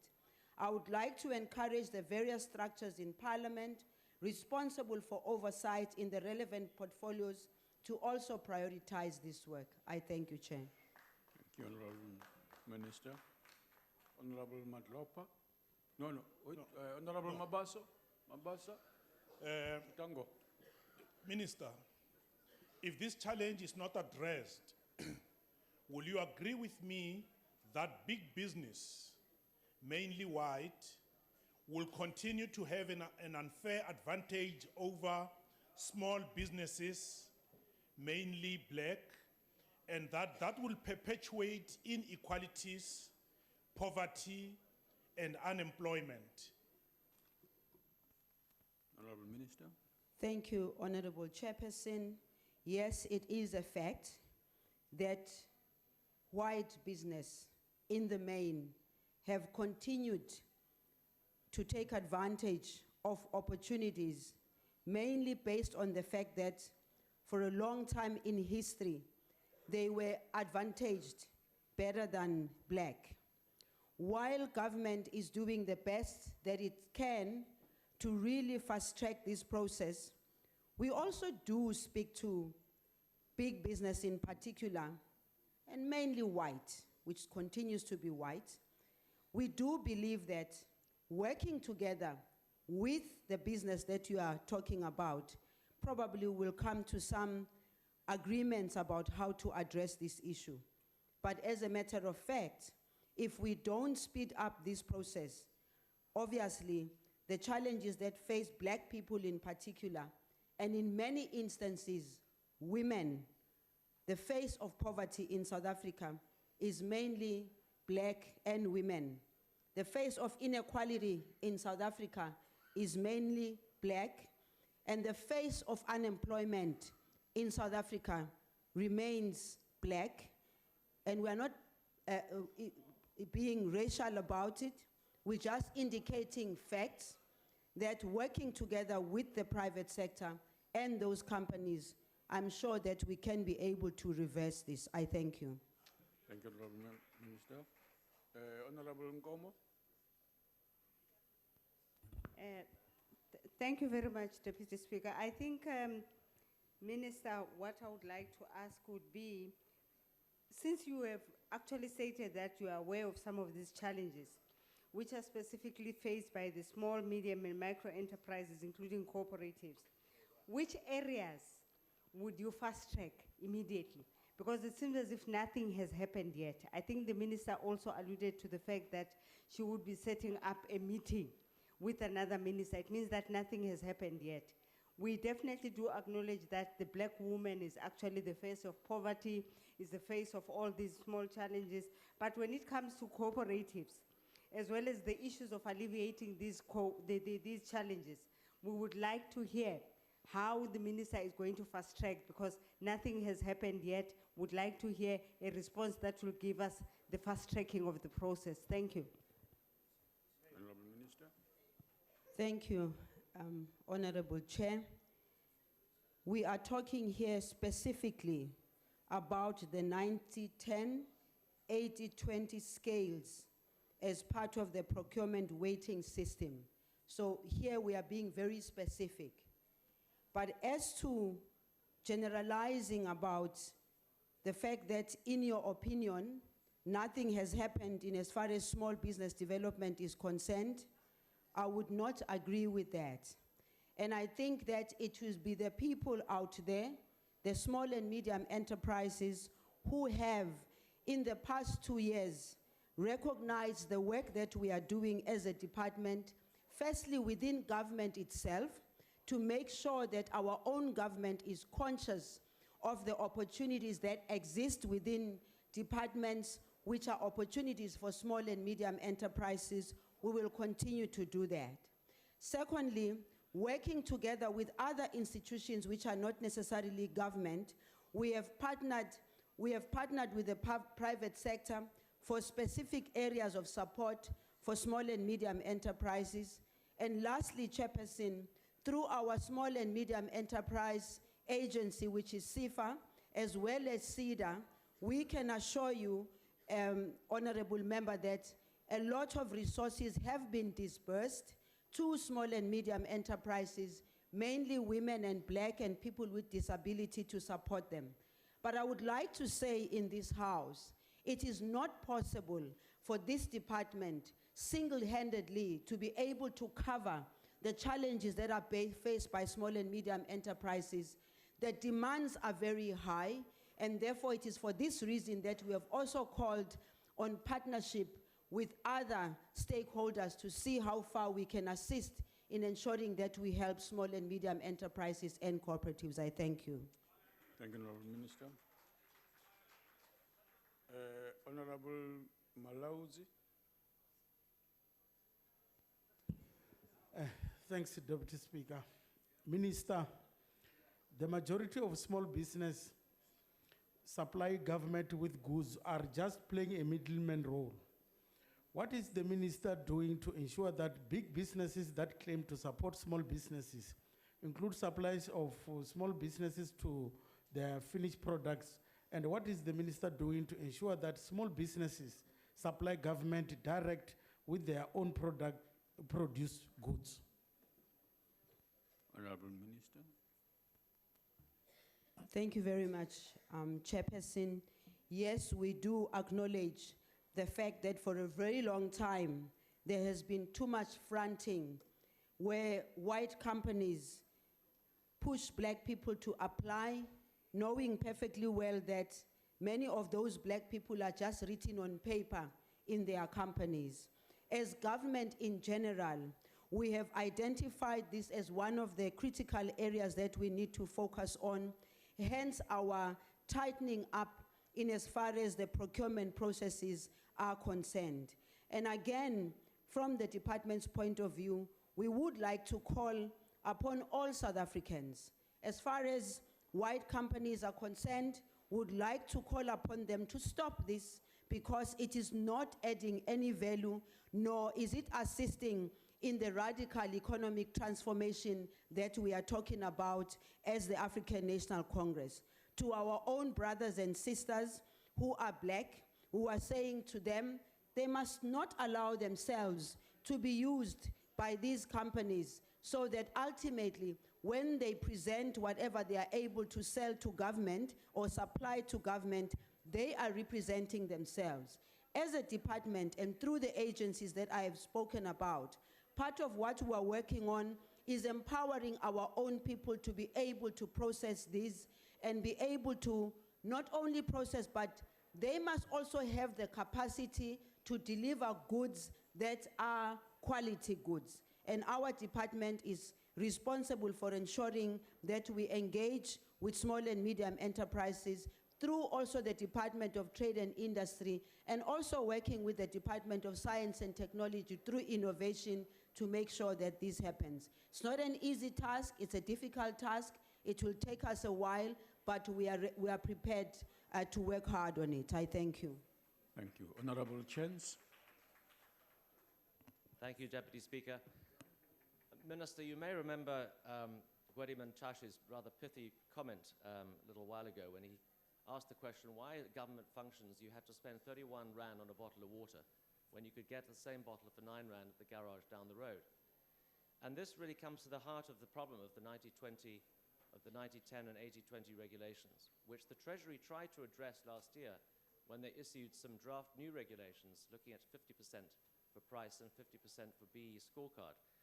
But the criticism was so great that they had to withdraw those recommendations.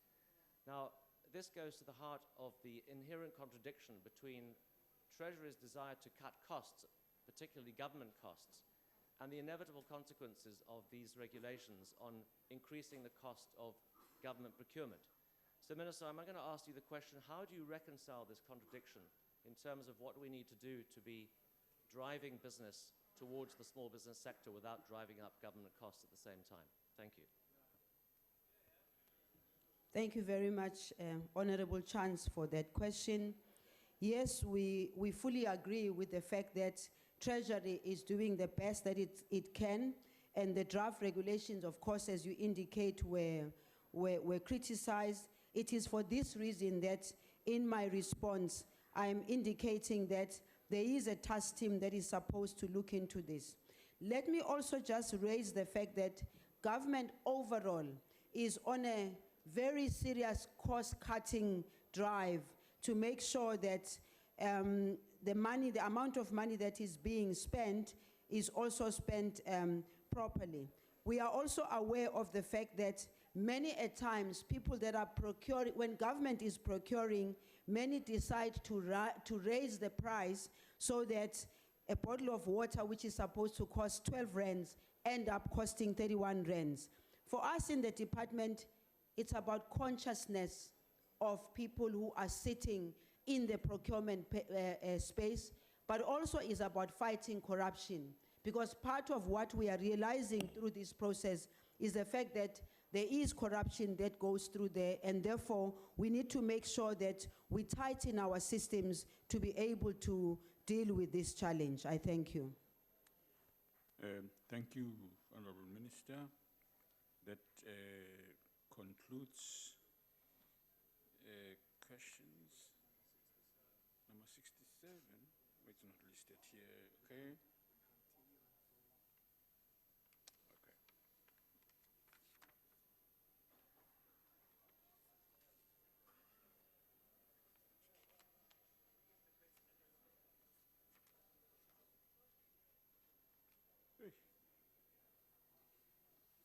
question paper is drunk.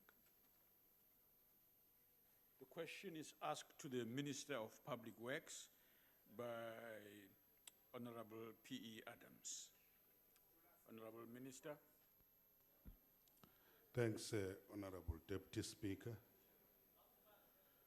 On a continuous basis, the EPWP collaborates with the relevant sector education and training authorities, that's the SETAs, for the provision of the technical support by one, approving training providers to be accredited, and two, approving the course curriculum, and lastly, ensuring that the curriculum is approved by the South African Qualifications Authority, that's SACA. Well, the examples of the SETAs that have collaborated with the EPWP, they include, amongst others, the Health and Welfare Sector Education and Training Authority, the Construction Education and Training Authority, the Local Government Sector Education and Training Authority, the Education and Development Practices Sector, that is the ETDP SETA. Due to the high demand then for the training offered by EPWP, agreements have also been signed with the CAT SETA, the Agri SETA, and the MIA SETA as delivery partners of training. Well, depending on the demand for the EPWP training in 2016-17 financial year, it is anticipated that more agreements will be signed with the relevant SETAs. Thank you. Thank you. Honorable Adams. We welcome the collaboration of the department with these SETAs as part of the Artisan Development Program. Could the Minister share with the House the number of young people that have gone through this training programs, and what possible impact do you think does this collaboration have on the lives of the young people? I thank you.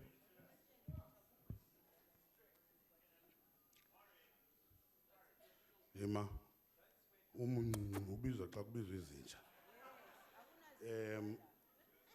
thank you very much, Honorable Member. But let me just say, as the department, we have ensured that over 350 young people are trained in the arts and trades through the National Youth Service Program. And we are working with the Department of Higher Education and Training, as well as the MIA SETA, which is the Mechanical Engineering and Related Services sector, as well as over 30 private sector companies. And in many of these instances, Honorable Member, the trainees have been absorbed by the various private companies. And the program started in 2014 is designed as a four-year program funded by the Higher Education Department, as well as the National Skills Fund. So we have memoranda of agreement where we're pushing a number of these young people. And once trained, they are absorbable in the various sectors of our economy. And I think that is beneficial to the young people. Thank you, Honorable Sithole. Thank you, Honorable Deputy Speaker. Honorable Ministers, is the EPWP is being used as an electionary tools by the ruling party to garner support? What will happen to all those jobs that we see being created now after the elections?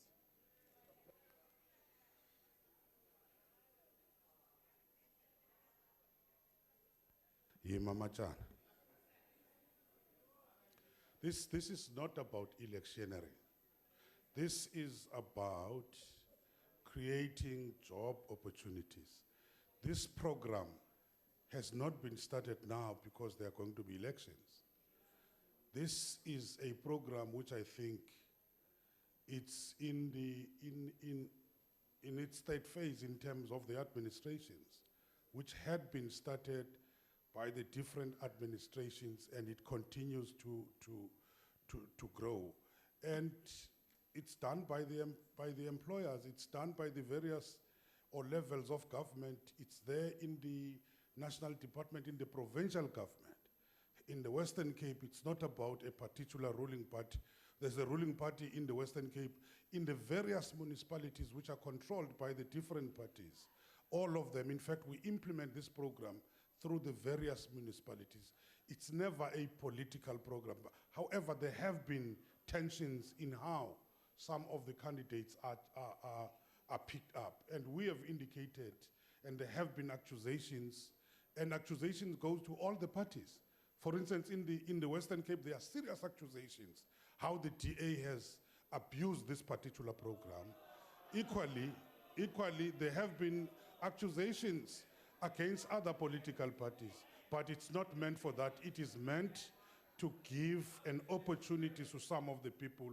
Sometimes these opportunities are just temporal, short-term jobs. Sometimes people get training, they end up being absorbed into some sort of semi-permanent jobs. Some end up in permanent jobs. Thank you. Thank you, Honorable Minister. Honorable Kopani. Thank you, Deputy Speaker. Honorable Minister, it's surprising you talk about the accusation to the Democratic Alliance. But according to the National Department of Public Works, that is your department, you said the DA govern City of Cape Town. It is the only city in South Africa that managed to implement and create 160,000 jobs opportunities with work experience and skills development successfully since 2010. Now my question is to you, Honorable Minister. What will the minister do to make sure that these collaborations with SETAs will help in providing the required skills to our people to make sure that the Extended Public Works program is creating sustainable job opportunities in other provinces except the Western Cape?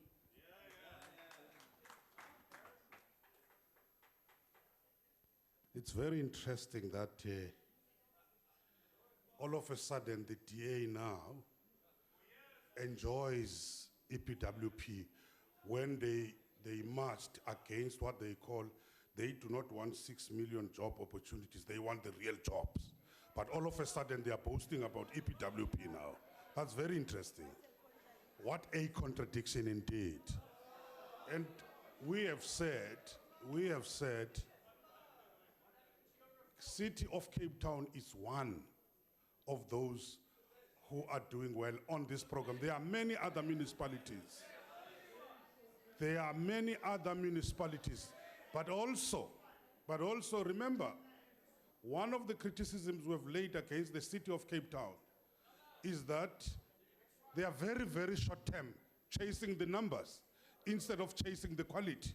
That has been the criticism against the City of Cape Town, whilst it is implementing. And it's precisely for that reason that we are engaging a lot of sitters so that people get quality training. When these terms come to an end, they are able to be absorbed into the other areas. Thank you. Thank you. Honorable Kubisa. Mr. Speaker, thank you. Honorable Minister, besides being absorbed by companies, these people must be made to be independent. Can you give a sort of a highlight of these people who have graduated to be fully fledged entrepreneurs and business people? I mean, through your collaboration with the SETAs you have referred to. Thank you. Honorable Kubisa, that's precisely the point. Some could be employed, some could be self-employed. Some of them whom we train, especially on road maintenance, they can be able to sell their skills whenever there are opportunities. They are able to grab those opportunities and do the work. And some of them can also are also co-ops That's what we are also encouraging. Put them together, and then they are able to bid with the various municipalities. So the program is continuing along those lines. In fact, one of the issues which the Minister of the Small Businesses has been, I think, emphasizing, and as the issue raised by one member of the IFP to the Minister, has been this collaboration among the different departments and coordination, so that the departments are not just seen to be working on their own, but working in a collaborative way in terms of promoting the small businesses. So the intention is to move them towards that, and some have already started along those lines. Thank you. Thank you, Minister. The next question is number 46, asked to the Deputy Minister of Trade and Industry by Honorable D.W. McPherson.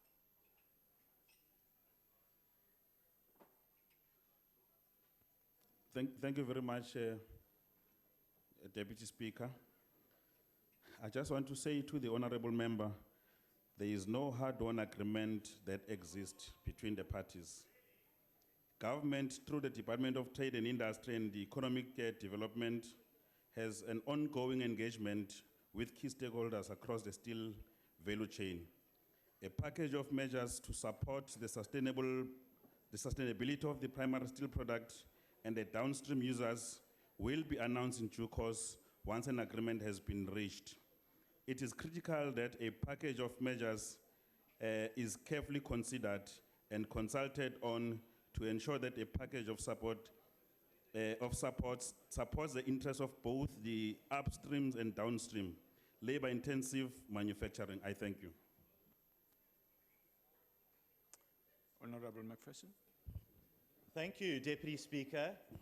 Deputy Minister, you might want to ask your office to include you in the Department of Trade and Industry's mailing list, because on the 28th of August, Minister Davies announced the ITAC recommendations for an agreement to protect the local steel industry with a 10% import tariff on imported steel.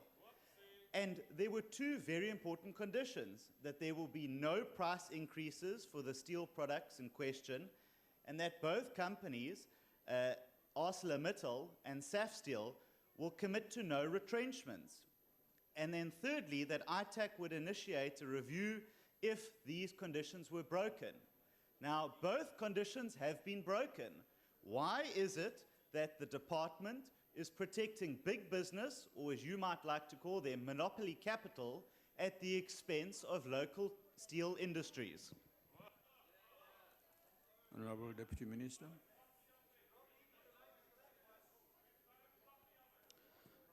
Thank you very much, Honorable Speaker. At DTI, we share all the important information that has to do with different industries that we are responsible for. Now, I want to say to the Honorable Minister, to the Honorable Member that side, as part of the holistic solution, an agreement on pricing model for steel is required to support a sustainable and competitive upstream and downstream industry. That is what we are working on. So the other announcement that is referring to, I am not aware of. Thank you. Let's get Honorable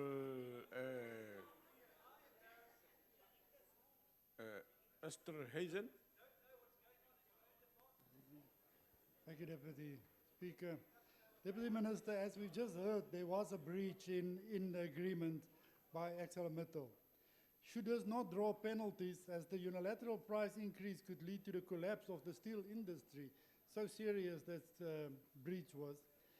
And additionally, Deputy Minister, with tariff increases currently on free steel products, could you say if and when the other steel products could expect the same increases?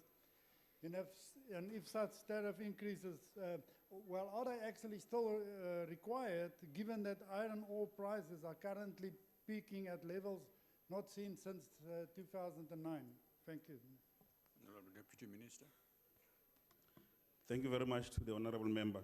I think the point here is that the objective is to find a holistic solution underpinned by a pricing principle that will ensure the long-term sustainability of the industry, beneficiation, job preservation, competitiveness, and a fair pricing model. That is what is being worked out at this point. I thank you. Honorable Mutika. Thank you, Deputy Speaker. Deputy Minister, it is clear that Department of Trade and Industry, and by and large, the resemblance of ANC government approach to international trade clearly has no strategy and is reactionary. It is only in light of crisis, threats, and demands, even from international stakeholders, that the department run around to sign agreements. Is this minister, together with his counterparts at economic development, considering comprehensive approach into import substitutions through tariffs to protect infant industries, or was ministry only reacting to the crisis? Honorable Deputy Minister. Thank you very much. I think it will be irresponsible to say that government is not doing anything in this regard. This is a very sensitive industry that carries the hopes and aspiration of about 190,000 workers. So the responsibility of government is to ensure that we can protect those jobs.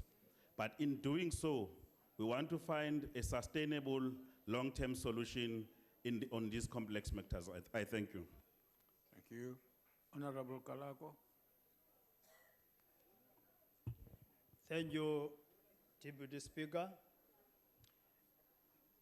Deputy Minister, given the strategic nature of steel to upstream and downstream value addition in the manufacturing and production, and its critical capacity in contributing to the reduction of the trade deficit, further noting that SA steel industry is the only one in sub-Saharan Africa that shows a positive correlation between GDP and developing countries around the world. Minister, how will these measures underpin South Africa as a manufacturing hub and strengthen regional complementary industrialization? Honorable Deputy Minister. Thank you very much, Honorable Kolako, for the question. I think that one of the issues that I'm raising here, Deputy Speaker, is that work is being done in this regard, including the expert of panel on steel pricing that was established in May 2015 to look into making recommendations on pricing. All these matters we are doing so because we are looking to find a sustainable solution as government.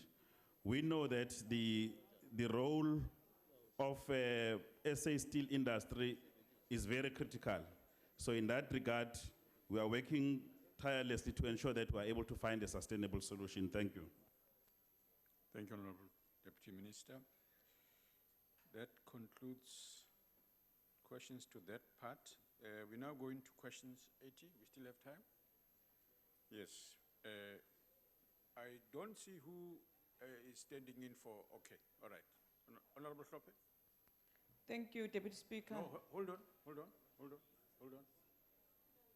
There has to be a. What are you? Oh, I'm taking over. I thought the minister is not in the house. No. Deputy Minister, please proceed. Deputy Minister of Trade and Industry. The question is asked by Honorable Shivambu. Taken over by Honorable. Thank you very much, Deputy Speaker. I just want to say that there will be an impact. However, while the importation of the US chicken may have an impact on the SA poultry industry, securing South Africa's participation in AGOA has a positive impact for our economy. Now, in this regard, all the trade agreements that South Africa signs include a chapter on trade remedies that countries can use in the event of injury due to dumping or flooding of local markets. In 2015, the minister, following the application by SACU Poultry Industry and investigation by ITEC, approved an anti-dumping duties against the United Kingdom, Germany, and Netherlands. Therefore, trade agreements provide a scope to protect the domestic industry. Furthermore, the DTI is working with the domestic poultry industry to open markets for the chicken export in the Middle East as well as in the United States, amongst others. I thank you. Thank you. Honorable Lope. Thank you, Deputy Speaker. Deputy Minister, as a follow-up question. In 2013, the South African Poultry Association applied to the International Trade Administration of South Africa for tariffs to be imposed on countries who were dumping their chickens in the country. After due verifications of the information submitted by the applicant, the Commission considered that there was a prima facie evidence that the alleged dumping of frozen bone-in chickens originating or imported from Germany, the Netherlands, and the UK was causing material injury to the Southern Africa Custom Union, SACU, industries. Have you done an assessment of how much material damage will the importation of US chicken have, not just in this country, but in the entire Southern African region? Honorable Deputy Minister. Thank you very much, Chair. If the member was patient enough to listen to the response, she would not have repeated the question because I have answered. Secondly, the chickens from the US were banned in South Africa for the past 15 years. Only recently they have just arrived. So I'm not sure how we can then begin to do an assessment even before we see. We've just received reports through our Department of Agriculture that the chickens have arrived. The health professionals have been doing necessary tests. At this point, I'm not even sure whether or not they've hit the shelf for me to be able to make such a determination. So at this point, I think that there was, in the case that the member is referring to, I've already said that what our government was able to do. If she was listening, I thank you. Thank you, Honorable Member. Order, Deputy Speaker. No. I'm rising on a point of order. What's your point of order? But why are you saying no? Because I said order. What's your point of order? A point of order is that the Deputy Minister must not come in this platform and abuse this platform. We're here to question him. He must be accountable. No, he must not abuse this platform. Honorable Member, you are abusing the point of order. Honorable Members, the next question is supplementary question to Honorable Hillui. Thank you very much, Deputy Speaker. It would be really helpful if the EFF had actually read the AGOA agreement, because it explicitly makes provision for emerging poultry producers in South Africa. So the question is completely irrelevant. But Deputy Minister, the question does mention damage to South African industries. Order, Deputy Speaker. Yes, what's the order? The member of the DA must not start by teaching us how to questions here. He must pose his own questions. He must not tell us how we must structure our questions here. Honorable Lope, that's a political statement. Sit down, it's not a point of order. Yes, I'm just trying to help the EFF read the documents. No, go ahead, Honorable. Deputy Minister, one thing that will really damage South Africa is if we lose AGOA. Now, you know that the American government has said on the record explicitly several times that if the private security industry regulation bill is signed into law by the President, it will be seen as an expropriation by our government, and we will immediately lose AGOA access in the same way that Swaziland and other countries have done. So my question to you is, what have you personally done to ensure that the President does not sign that bill, that it is sent back to Parliament, and have you personally been in contact with him to ensure that that bill is not passed? Honorable Deputy Minister. Thank you very much, Deputy Speaker. We've just witnessed the chicken war between the DA and EFF. On a serious note, I think that it will be incorrect to stand here and say that we will lose AGOA because we have signed AGOA. Now, over and above that, we are a sovereign country. We must at all times ensure that we protect our territorial integrity. Now, you can't have an army of security without a necessary legislation. This will not happen in America. So it can't happen in our country. So we must legislate this industry. We're engaging with the Americans with all the issues of concern, including, by the way, they are concerned about BEE, they are concerned about the intellectual property, they are concerned about everything. So our responsibility as this responsible government is to continuously engage than to howl insult at the Americans. Our role is to negotiate and ensure that we come up with a solution. But what we can't do, what we want to assure South Africans that we are not going to negotiate at an expense of the security of our people. This for us is very, very important. In America, they have, for instance, something called Buy Back America, which is your equivalent to BEE. If they say they're uncomfortable to us, why is it convenient for them to have such a legislation?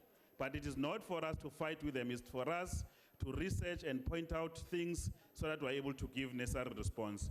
But in this regard, I think that once all processes have been followed in South Africa, President will have to sign this law into law, the security bill into law. Thank you. Thank you. Honorable Fobbs. Chairperson, could I just raise a point of order, Chair? No, honorable members, can you not, if you are not happy with answers, I don't think it's okay to use the point of order to raise your dissatisfaction about the answers. What's the point of order? Chairperson, the minister is unaware of a press conference, the deputy minister is unaware of a press conference his own minister had last week. No. He must do his homework. No, take your seat, honorable member, I told you. Go ahead, honorable.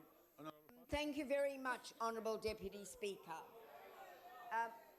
Deputy Minister, I'm very pleased to learn, and indeed the House as well, that we continue to protect as trade and industry the sovereignty of our own trade here in our country. And there's much to attest to that. But my question is this: can you share with this House the close relationship you have had as the Deputy Minister of Trade and Industry with agriculture, with the poultry farmers in our country, and also with Labour, to ensure that we are able to bring about a balanced deal that is in the interests of all South Africans and not simply one sector? Thank you.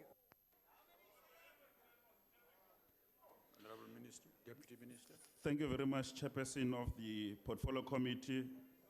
Yes, indeed, we have a very close working relationship between ourselves as the DTI, the Department of Health, the Department of Agriculture, Forestry and Fisheries, Department of Labor, as well as the poultry industry, to find a lasting solution. And we think that where we are, looking for alternative markets, but also the quota that has been that is being discussed, we are convinced that the deal for the next 10 years represent victory for us as South Africa and our negotiators, and will continue pursuing new markets to ensure that we are not worse off as the country. I thank you.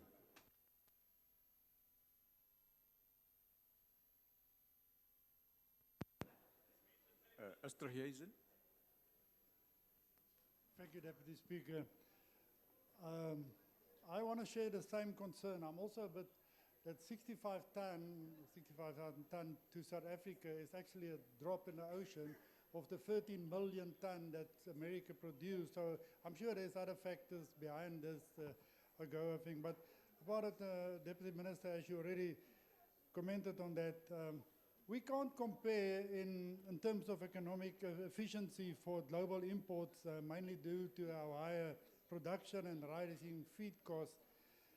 So tariffs are imposed on import for some regions, and some, on the other hand, is free trade agreements. So, Honourable Deputy Minister, what steps have you taken to nullify the fears of the local poultry industry that they will be crowded out of the market, the local market, by the US poultry in this market? Thank you.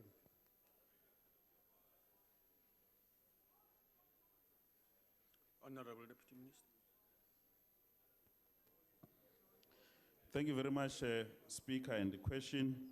I think that the ongoing dialogue between all the stakeholders that I've just mentioned in the previous question that was asked by the Chair is precisely to deal with issues including fears of industry fears. And as I answered one of the questions earlier on, I did allude to the extent of the benefit for South Africa broadly, just beyond poultry, pork, and beef, and including other industries where I think we're making an inroad as South Africa. So we'll continuously ensure that we strike the balance. We know that we have agreed on the 65,000 tons of chicken. That is why, to ensure that we relieve a pressure from our own local market, we're beginning to look for alternative markets where they too can supply, because you know that South Africa is an open economy, and it is very, very important for us to ensure that for the next 10 years we are part of this AGOA to maximize benefit for our economy. I thank you. Thank you, Honorable Deputy Minister. That concludes the time for questions. We now move to notices of motion. Does any member wish to give notice of a motion? Yes, Honorable Member. Thank you, Deputy Speaker. I move on behalf of ANC that in its next sitting, the House debates building a dedicated state and private institutions that are accountable to their users for the effective and directed support to land reform beneficiaries in general. Thank you. Thank you. Yes, Honorable Member. I hereby move on. Thank you, Deputy Speaker. I hereby move on behalf of the Democratic Alliance that at its next sitting, this House debates KwaZulu-Natal Social Development Department being defrauded of 19 million rand annually by members of its own staff. Thank you. Thank you. Yes, Honorable Member. Thank you, Deputy Speaker. On behalf of the Inkatha Freedom Party, I shall move at the next sitting of this House that the House debate the incompetent and almost criminal underspending by the Department of Human Settlement in Gauteng, which has now seen over 1.2 billion rand being transferred to other provinces by Treasurer at the expense of those citizens in Gauteng who are without homes, who are living in informal settlement. I so move. Thank you. Yes, Honorable Member. I hereby move on behalf of the Democratic Alliance that at its next sitting, this House debates the imminent looming crisis in special education and inclusive education. I thank you. Thank you. Honorable Kekana. Honorable Deputy Speaker, I move on behalf of the ANC that the House debates in the next sitting the urban and rural divide in the provision of social and economic infrastructural facilities with high quality government services in the areas of education in particular and health in particular in the rural areas. Thanks. Thank you. Thank you, Honourable Deputy Speaker. On behalf of the National Freedom Party, I move that at the next sitting, this Honourable House deliberates on the increasing number of street children in South Africa and the challenges they face on a daily basis. Thank you. Yes, Honourable Member. Yes, Honourable Member. Thank you, Deputy Speaker. I wish to move on behalf of the African National Congress that in the next sitting, the House debates improved land administration and spatial planning for the integrated development in our rural areas. I thank you. Thank you, Honourable Member. Yes, Honourable Member.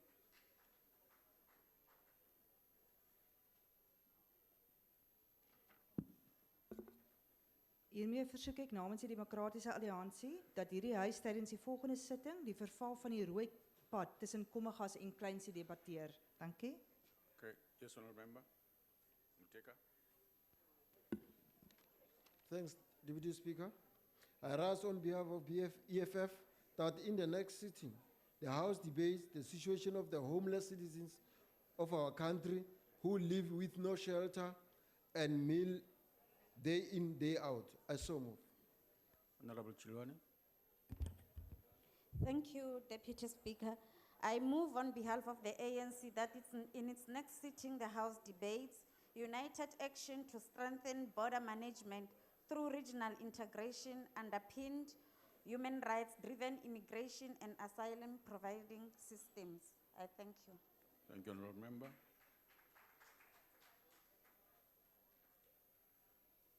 Yes, honourable member.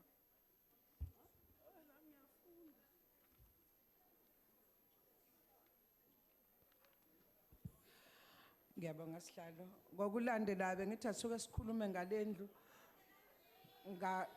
ngabantu abasuswa ubandlululo endaweni zabo bayofakwa emahlathini. Honourable members, you can't do that. It's not in order, man. Hey, abaphapi. Honourable member, please go ahead. Please go ahead. Ngiyabonga sihlalo ukungivikela. Ngithi ngokulandelayo lendlu ayiko ke bekuhle ukuthi ke sikhulume ngalabo abantu abasuswe endaweni zabo zokhokho baba babelima abahamba bayotshingwa intabe njengabakojozini komsinga komthonjaneni.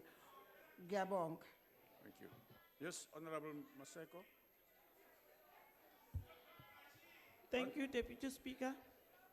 I move on behalf of ANC that in its next sitting, the House debate the extent to which local beneficiaries could be affected in our mineral resources without undermining the unity of our people and their overall participation in all economic activities without being prejudiced the geographical location. Thank you. Thank you, honourable member. Honourable members, we now move to motions without notice. Are there any motions without notice? Honourable Singh, and then you say afterwards. Thank you, Honourable Deputy Speaker. I hereby move without notice that the House congratulates South African sprint champion Akani Simbine, who got his Olympic year off to the best possible start when he broke his own 100-meter national record in Pretoria on Tuesday night.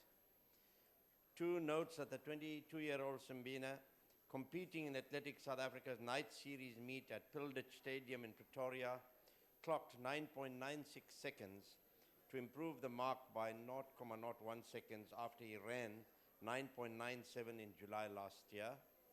Acknowledges that he shared the previous 100-meter record with Klapmuts sprinter Henrico Brenkes, and finally wishes him all the luck to continue on his upward curve in the coming months, and hopefully he could make it to the finals at the Olympics, where he has already qualified to compete. Thank you. If there are no objections, I put the motion. No objections, agreed to. Yes, sir.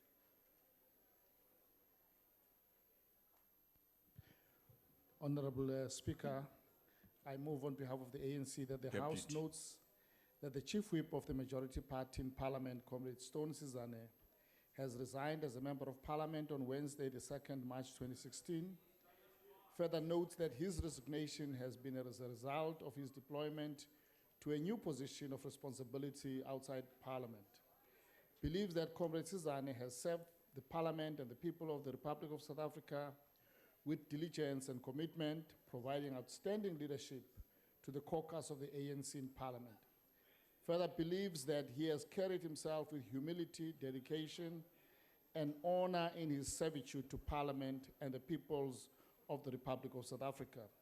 Trusts that Comrade Stone Sizane will discharge his commitment with the same tenacity and determination in his new post or position of responsibility. Expresses sincere gratitude to the Chief Whip of the majority party in Parliament, Comrade Stone Sizane, for his distinguished service, and wishes Comrade Sizane a success in his new post of responsibility. I thank you, Chair. If there are no objections, I put the motion.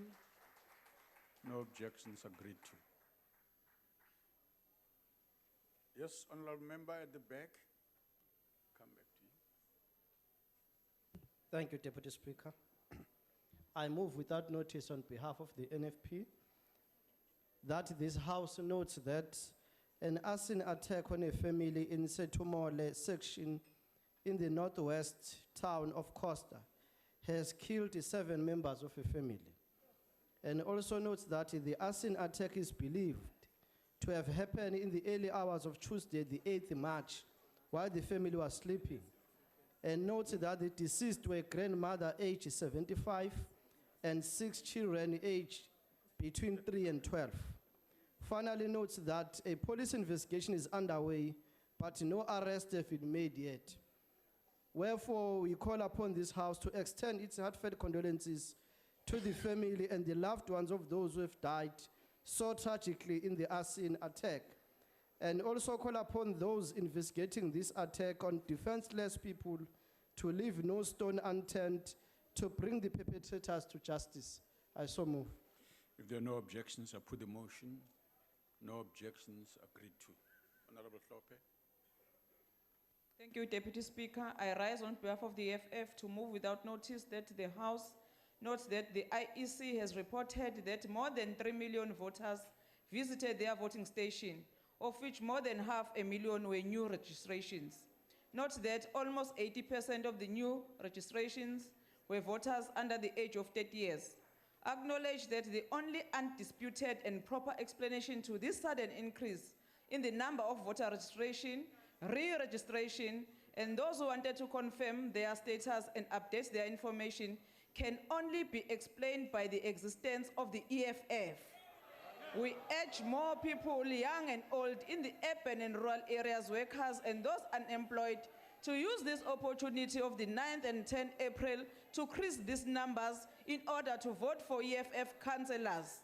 We encourage all South Africans to register to vote so that they will be able to vote for EFF, a government in waiting. I salute and I so move. If there are no objections, I put the motion.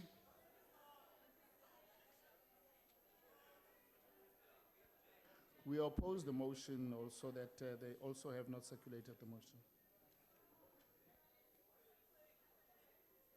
Motion falls away. Order, Yes. Chair. Order, Chair. Yes, Deputy Speaker, Yes, you have canvassed that fellow. He did not even raise his hand. You had to look and canvass him to come and make sure that he raised the order. Please don't do that. Honorable member, I don't have to do that. Your motions will succeed or not depending on what the House feels, not about my personal feelings. Yes. Yes, go ahead, honorable Order, member Chair. at the back. Yes. Order, Deputy Speaker. Yes, honorable member. No, I don't think he objected to the motion. No one can object to the registration of the 9th and April.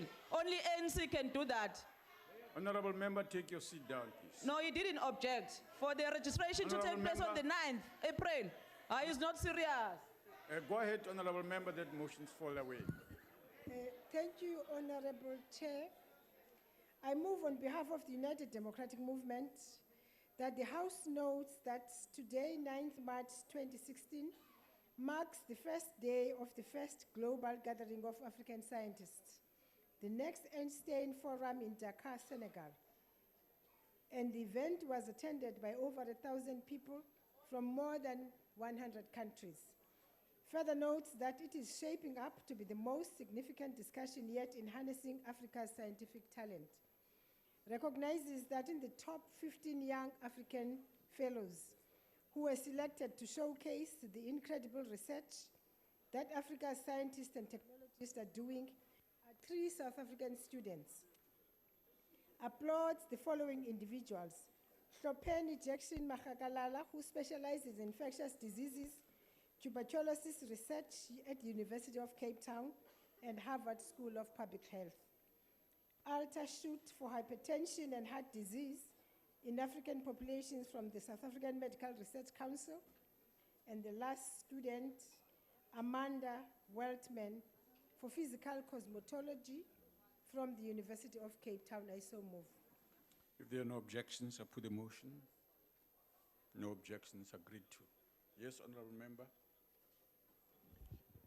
Dankie, Adjunct Speaker. I hereby move on behalf of the Democratic Alliance that this House notes that applications for the 2017 Mandela Rhodes Scholarships open on Friday, 11 March. Further notes that the Mandela Rhodes Foundation was set up in partnership between the Nelson Mandela Foundation and the Rhodes Trust and offers postgraduate scholarships at South African universities to Africans from across the continent. Also notes that the flagship scholarship program aims at developing exceptional leadership across Africa based on the principles of reconciliation, education, entrepreneurship, and leadership, and is an effort by the Rhodes Trust to plow back into the continent given the legacy of Cecil John Rhodes in Africa. Finally notes that there have been 325 beneficiaries in the past 12 years from such diverse countries as Zimbabwe, Uganda, Zambia, Malawi, Kenya, Tanzania, and Gabon, and urges young Africans who aspire to be a leader who makes a positive contribution to the development of Africa to apply for this life-changing opportunity before the 2nd of May by visiting mandelaroads.org for details. I so move. If there are no objections, I put the motion. We object, Chair. Okay. Motion Votes falls. must fall. Go ahead, honorable member. Thank you, Deputy Speaker. I rise on behalf of the EFF to move without notice that the House notes that President Zuma's family and these Gupta friends continue to treat government institutions as family business and they want to do as they wish. Note that President Zuma's son Duduzani's stake in the company that bought Optimum Coal was finalized only hours before the transaction was completed. Point of the order, involvement of Minister of Mineral Resources, Order. Mr. Msevenzi. Order. Note Honorable- that Optimum Coal... Just hold on. Who's calling them? Yes. Chair, Deputy Speaker, the member is supposed to raise a motion of this nature substantively, not in the manner in which is raised. So he's not raising a matter substantively according to the convention of the House. And I think it's out of order. Honorable member, that observation, I suggest you read it. I'm going to ask the table to advise me on it. I'll rule on it in the next 2 minutes. No, thank you for being objective, Deputy Speaker. Note that Optimum Coal is the same Glencore company that ESCOM is seeking to penalize for supply of poor quality coal at a cost of billions of taxpayers' money. Warn that just because President Zuma's son and his friends, the Guptas, now own Optimum Coal, the penalties will disappear. We call on ESCOM CEO, Mr. Molefe, to proceed with penalties on Optimum Coal regardless of who owns it. The new owners must have bought the company knowing. We further want to warn that the Department of Mineral Resources is not a subsidiary of one of many companies owned by the Guptas family. Reiterate to the Guptas that when we nationalize all minerals, we will not compensate them for they are using our tax money to buy these mines. I so move. Honorable members, I will not put this motion to the House. I'll come back now in the next 3 minutes. Yes, honorable member. Thank you, Deputy Speaker. I hereby move on behalf of the Democratic Alliance that this House notes that today, the 9th of March, marks the 13th anniversary of the Africa Peer Review Mechanism. Since its establishment in Abuja, Nigeria in 2003, as Africa's innovative governance, monitoring, and assessment tool. Further notes that the APRM was established as a mechanism for sharing best practice on the African continent with regards to good governance. Acknowledges that there are milestones achieved since the establishment of the mechanism, having started with 6 member states to 35 member states currently, and 17 states has been through the first review cycle. Calls on African countries to participate and adhere to the APRM milestones and targets as a means for development, democracy, and good governance in Africa. Congratulate South African academic Professor Eddie Maluka, who was appointed as the permanent CEO of the APRM Secretariat. In conclusion, wish him well as he works towards providing stability, effectiveness, and efficiency to the mechanism and Africa as a whole. I so move. If there are no objections, I put the motion. No objections, agreed to. Yes, honorable member?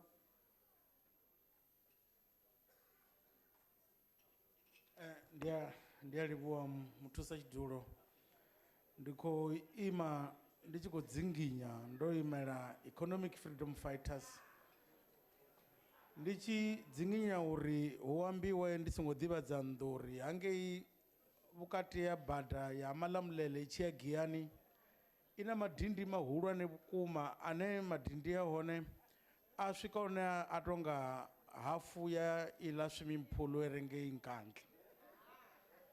Futhi vha dovhe vha zwi ḓivhe zwori ho tholiwa vhathu vho no pfhi ndi rakontraka a sa koni u shuma nga vha road agency Limpopo. Hoyu road agency vho muthola ane ha khou kona u fhedzisa heyi bada tshine a khou ita tshone ndi u dzhia tshelede fhedzi. Futhi vha dovhe vha zwi ḓivhe zwori mushumo wo itiwaho hafha wo vhaisala lune goloi dzi khou ita dzi accident nga ḓuvha nga ḓuvha.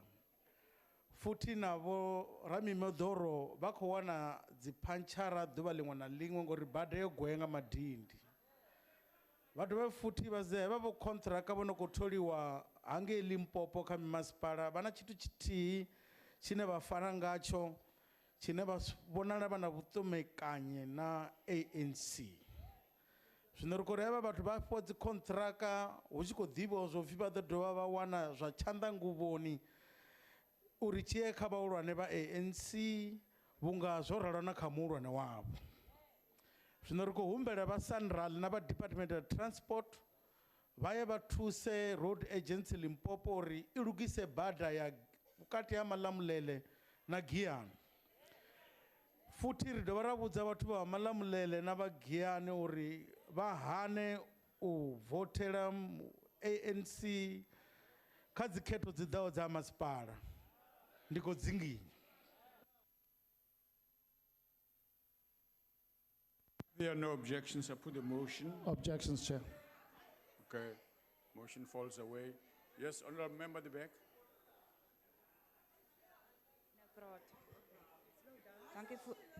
Dankie voorsitter. Ek gee hiermee kennis namens die Demokratiese Alliansie dat hierdie huis kennis neem dat meneer Bruniel Straas, bestuurder van die gemeenskapsradiostasie NFM 98.1 in Oukiep in Namakwaland die afgelope naweek die Agus fietsren in sy handfiets vir gestremdes suksesvol voltooi het. Ook kennis neem dat meneer Straas saam met honderde gestremde Suid-Afrikaners deelgeneem het aan die Agus fietsren, waar gestremde atlete saam met nie gestremde atlete die route van 109 km aandurf. Verder kennis neem dat meneer Straas en meneer Joseph Bok Namakwaland verteenwoordig het tydens die jaarlikse Outeniqua rolstoelwedren wat vanjaar op 21 Februarie plaasgevind het in George en dat meneer Straas tydens hierdie kompetisie 'n silwer medalje losgery het. Gelukwense stuur aan meneer Straas en meneer Bok vir hulle uitstekende prestasie wat dien as 'n voorbeeld van deursettingsvermoë en uithou vermoë. Dankie.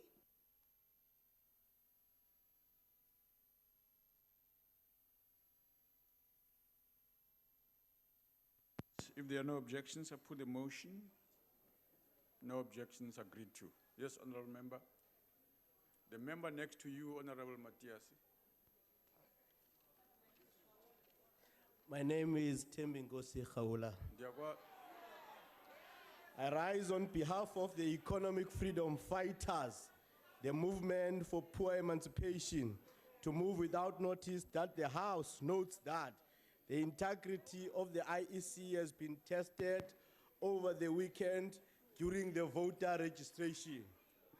Further notes that in Tlokwe, the High Court ruling instructed the IEC to suspend the use of the new demarcation, in particular the 7 wards that were affected by the now discredited by-election, where the IEC was asked to start the process afresh.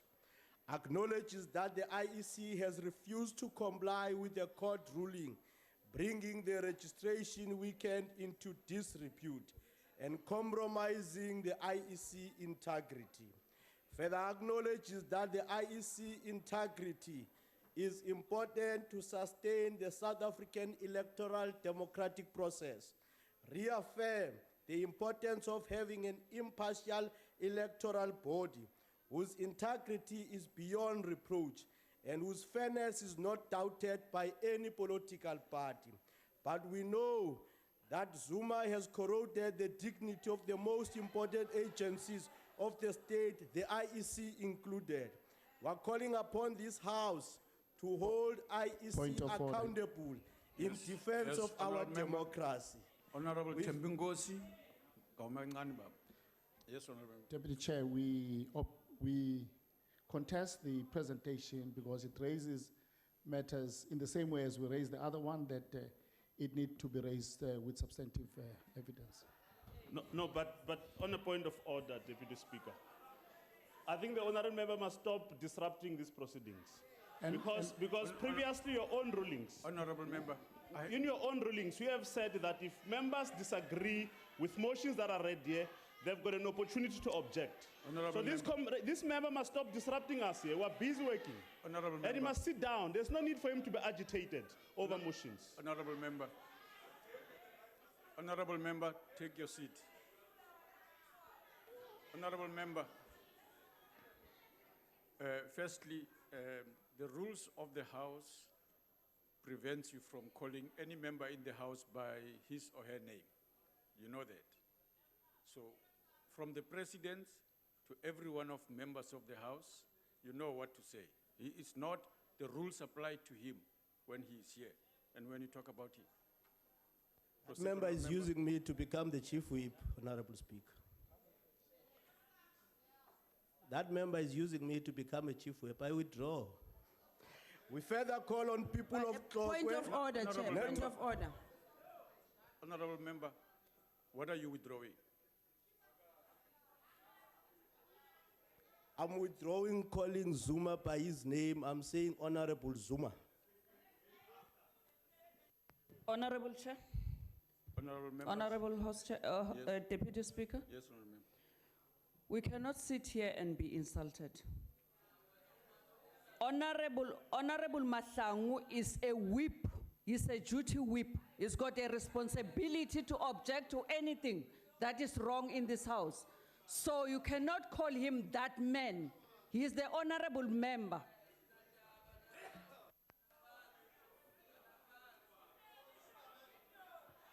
Honorable members, can we just observe simple courtesies, whatever our political feelings? There's a matter raised with you. Honorable Khawla, you are advised to remember, not only you, by the way, and every other motion that's going to subsequently come here, that any of the motions that are read here must not contain unbecoming or offensive expressions, and that they must observe principles of the relationship that we have between the government, from the leader of the government itself, and so on, and that they must comply with the criteria outlined in orders. So let's just follow that and not unnecessarily create problems with what you say, and that we have to interrupt you because you are not following the rules which you know you should follow. Noted, Chair. We further call on people of Tlokwe not to vote for thieves and fraudsters again. Trust that the EFF, with your vote in the next local government election, it's the only organization that you should vote for. I so move. Thank you. Honorable members, if there are no objections, I put the motion. Honorable Deputy Speaker, the ANC objects to the motion of the EFF. Motions fall away. Yes, Honorable Matthias. Thanks, Deputy Speaker. I rise on behalf of the EFF to move without notice for the House to note that Lesedi local municipality in Sitibeng district in Gauteng has made it its business to ensure that South Africans, in particular black, poor and workers, remain homeless. Note that in Nkandla, Ward 1, in Obed Nkosi location, in Ratanda, Phase 2, houses have been built, and for over 3 years, People have been waiting patiently, but the municipality, with its incompetency and the ANC corruption, has made it impossible for people to gain access to such houses. Recognize that while majority of people in the waiting list continue to live in overcrowded, dehumanizing state like pigs, empty houses are being vandalized on daily basis in Obetinko's section. Acknowledges that community concerns about the beneficiaries list and unscrupulous councillors who are demanding money from people to be on the top of the beneficiary list. Call on all people of Sidibeng to report the corruption of the ANC councillors to police, especially those who were told to pay money to move up on the list. Call on all the relevant authorities, in particular Housing Department, to develop a more transparent, more credible beneficiary list and to prosecute all ANC councillors who are found stealing from the poor by demanding bribes and kickbacks. Warn the ANC government that if they are sending messages to local authorities to withhold allocation of houses and only to give them on the eve of local government elections, voters will see through the unscrupulous, dishonest behavior of the ANC.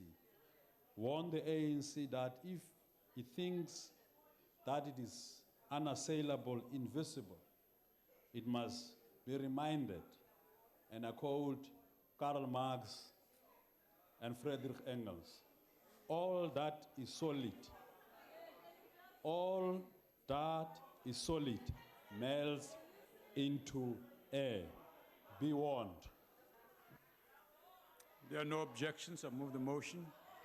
Honorable Deputy Speaker, the ANC objects to the motion with contempt, and we want to know if it's parliamentary to cast aspersions. Honourable member. Yes, honourable member at the back.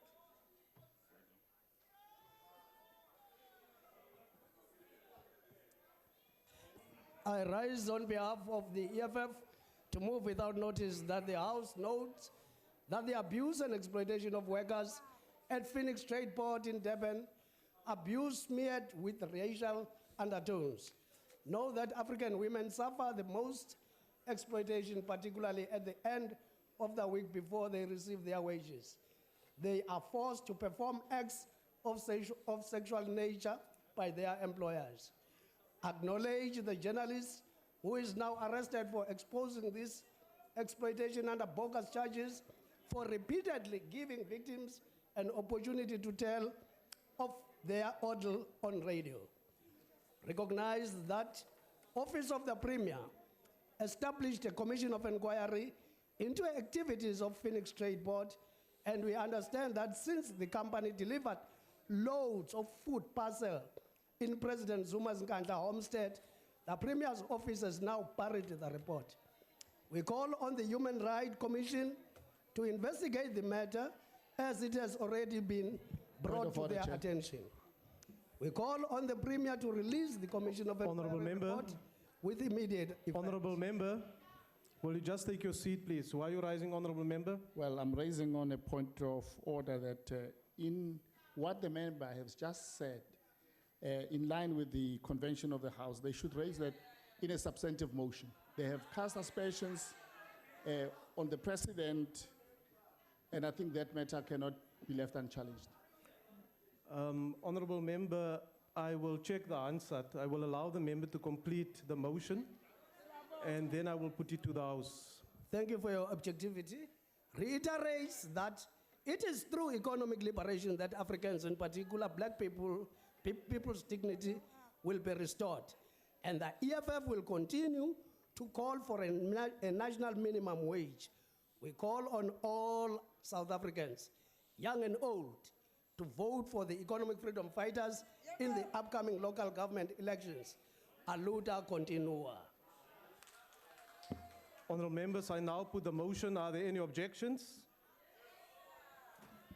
The ANC objects to the motion. There's an objection and the motion is not agreed to. Honourable Member? Thank you, Chairperson. I rise on behalf of the economic freedom fighters to move without notice that the House notes the massive corruption in the basic education schooling system as a result of the unmitigated powers principals given and the political collusion between SATU and the ANC. Further notes that Corruption Watch did 10 investigations in school corruption towards the end of 2015. 7 of these were in KZN and 3 in Gauteng. Acknowledge that in all these schools, principals were found to have deliberately corrupted the system and used school funds for their own personal things. Further acknowledge that this follows the massive corruption by SATU that was exposed last year, where they were found to be selling jobs to disparate teachers, and that to this day, nothing has been done to bring all those people to books. Call on the Department of Basic Education to put the future of our children first and break up the corrupt relationship between SATU and the department. Further calls on all honest teachers out there who are frustrated by the corrupt dealings of SATU to be brave enough and form their own union that will be uphold the dignity of the teaching profession. I so move. I now put the motion. Are there any objections? The ANC objects to the motion. There's an objection and the Honorable motion Chairperson. is not agreed to. The ANC? Thank you, Honorable Chair. The African National Congress moves without notice that the House knows on Sunday, the 6th March 2016, Clint Hendricks of Road Cover has won the 109-kilometer Cape Town Cycle Tour, the largest individually timed cycling event in the world. Further knows that Hendricks crossed the line in time of 2 hours, 35 minutes, and 31 seconds, beating out Jade Julius in a sprint finish. Recognizes that the 109-kilometer route played into the hands of the tactical team, racing, and with a number of cyclists gunning for the win, a group of 3 made a dash for the line with Hendricks coming out on top. Recalls that the women's race was won by Enlin Kachelhofer, followed by defending champion Lynette Berger and Vera Adrian, and congratulates Clint Hendricks and all the winners of the cycle tour for their performance and commitment. I so move. I now put the motion. Are there any objections? Who object? There's an objection and the motion is not agreed to. The ANC? Honorable Chair, I move without notice on behalf of the ANC that the House notes with sadness the tragic death of 15 people when a 5-story building under construction collapsed in an upmarket area of Nigeria's biggest city, Lagos. Further notes that a woman and her baby are part of the 15 people who passed on, while 11 people were rescued alive. It recognizes that building collapses happen frequently in densely populated areas of the city, largely due to poor workmanship and material. Recalls that in September 2014, 116 people were killed, 81 of them being South Africans, when a guest house for followers of the evangelical preacher T.B. Joshua collapsed in a northern suburb of Lagos. Call for the speedy recovery of those injured and conveys its heartfelt condolences to the government of Nigeria and its people, families, and friends of the deceased. I so move. I now put the motion. Are there any objections?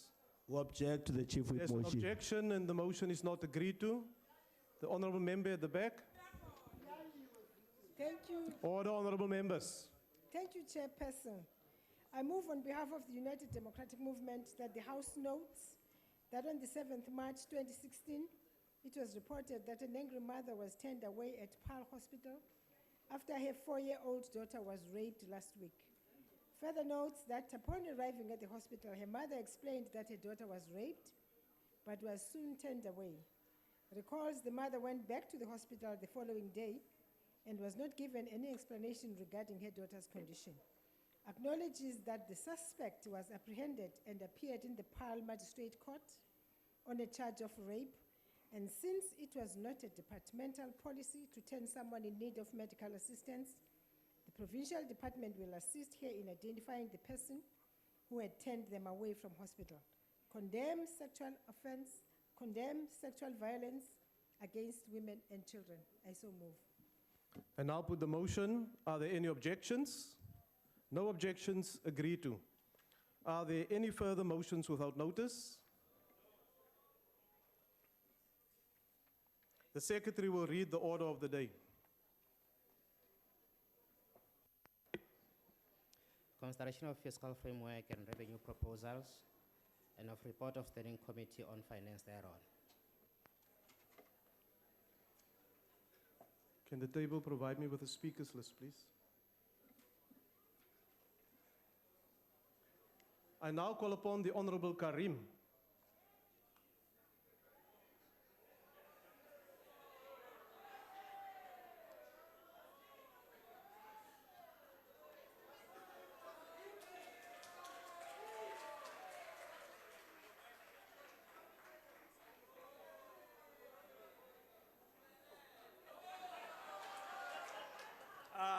Comrade, Chairperson. Order, honorable members. On behalf, and comrades and colleagues, on behalf of the Honorable Jeremy Cronin, I'd like to apologize that I wasn't here exactly when I was asked to be. He was disrupting my participation in the parliamentary process. But may I start by saying that, colleagues, comrades, there was a very consistent message in the minister's budget speech. We are resilient, we are committed, we are resourceful. We know how to turn adversity into opportunity, he said, about South Africans. He's talking about our potential, about what we fundamentally are, about what we have been in our best moments, in our 1994 transition to democracy, in our phenomenal 2010 World Cup, and in our coming together during December 2013 when Madiba passed away. But it's not what we are right now. It's what we need to be, ourselves at our best. And we need to be, more than ever before. The minister's budget speech offers us the opportunity to once again be who we are. Basically, he's saying, whatever our differences, let us all, government, business, labor, parliament, communities, let us all work together to improve economic growth, create jobs, and ensure development. We need, he said, to quote him, to reignite confidence and mobilize the resources of all our social partners, close quote. He says further that by, open quotes, working together, we can increase growth, broaden participation, and inspire confidence in our economy and society, close quote. He says, indeed, to use his words again, there's a need for engagement with social partners to be intensified. He talks to use his words, about enabling and mobilizing the private sector and civil society capacity.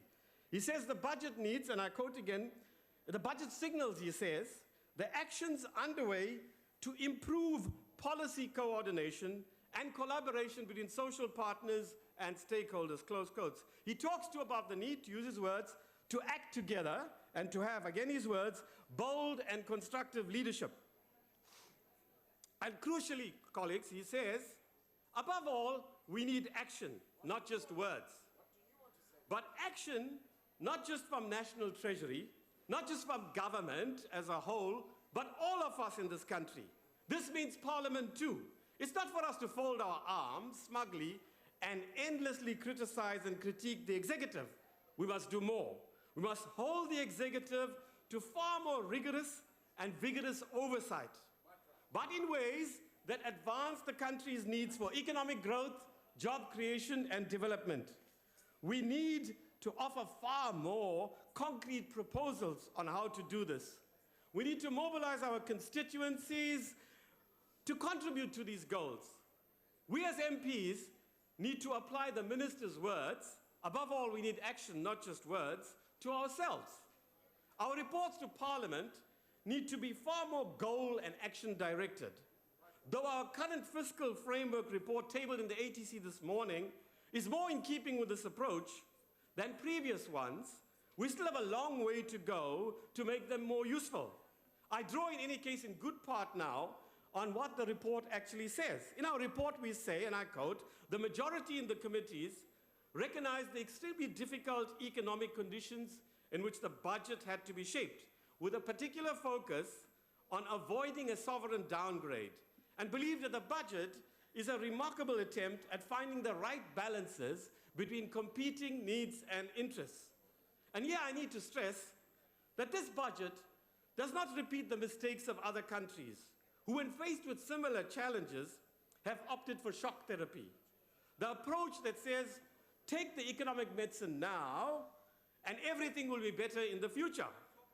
The path of austerity, of deep fiscal cuts, and the selling off of state assets, of weakening the state's ability to meet the needs of the poor and disadvantaged.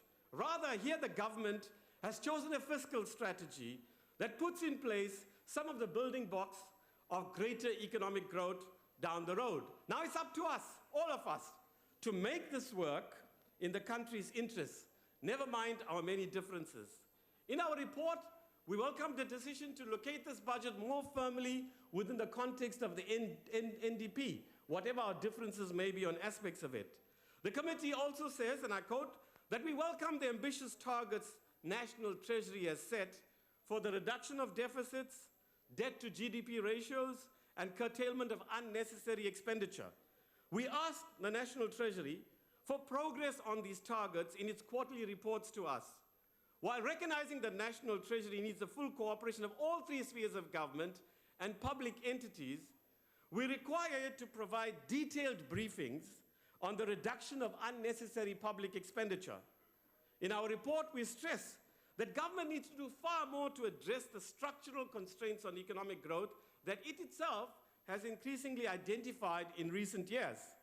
But given the crucial importance of infrastructure development, the committees are concerned that spending on infrastructure as a percentage of the GDP declines over the MTEF period. The NDP goal is that 10% of the GDP should be allocated to infrastructure. National Treasury, we argue, should work with other departments and relevant structures and stakeholders to improve the capacity of the state to deliver infrastructure. And while it's not the responsibility of Treasury alone, but government as a whole, the budget should increasingly focus in more detail on proposals on how exactly economic growth will be stimulated. While welcoming the budgetary allocations to dealing with drought, National Treasury needs to monitor developments and consider allocating more resources if necessary. We welcome, obviously, the Office of the Chief Procurement Officer, monitoring state-owned companies' procurement plans and supply chain processes, and the reviews of contracts above 10 million rand to ensure value for money, and the policy on centrally negotiated contracts. The committee recommends that much swifter and more decisive action be taken against civil service responsible for wasteful expenditure or for failure to perform. While recognizing the difficulties, the committees believe that National Treasury needs to work more closely with other departments to improve the SOE's financial viability. We welcome the proposal to consider a minority equity partner of SAA and the merger of SAA and South African Express, but these are obviously parts of an overall strategy that must seek to make the state-owned airlines financially viable. The committees want to see a new South African board, South African Airways board, or SAA-South African Express board appointed reasonably soon, and the new legislation, we insist, should be expeditiously brought to Parliament that will provide the framework for the functioning of SOEs. The committees recognize, moreover, that the Department of Social Development is primarily responsible for the Social Security reform paper, but National Treasury is assisting with its finalization. The minister said in his budget speech that it'll be finalized by June. While recognizing the complexities, we know that it's about 10 years since government decided on this paper, and we urge that it be done by the deadline in June. Several parliamentary committees have been focusing on base erosion and profit shifting, and we welcome the minister's commitment to intensify the campaign on this, and we will engage with Treasury and SARS within the next 3 months. The committee notes COSATU's proposal of a tax on domestically produced and imported luxury items with a higher tax on the latter. COSATU also proposes an increase in the dividends tax to encourage reinvestment, job creation, and to reduce the financialization of company assets. The committees want National Treasury to respond, Deputy Minister, to these proposals within 6 months. Obviously, We want to see the differences between the Minister and the South African Revenue Service Commissioner addressed as soon as possible. The committees support government's approach of securing greater cooperation between government, business, labor, and the public to ensure greater economic growth, job creation, and development. We believe that government needs to consider a new social accord among the relevant partners to achieve these goals that takes into account the failures of previous accords and draws the necessary lessons from them to ensure that a new accord is effective. The Minister, of course, is not in the House today.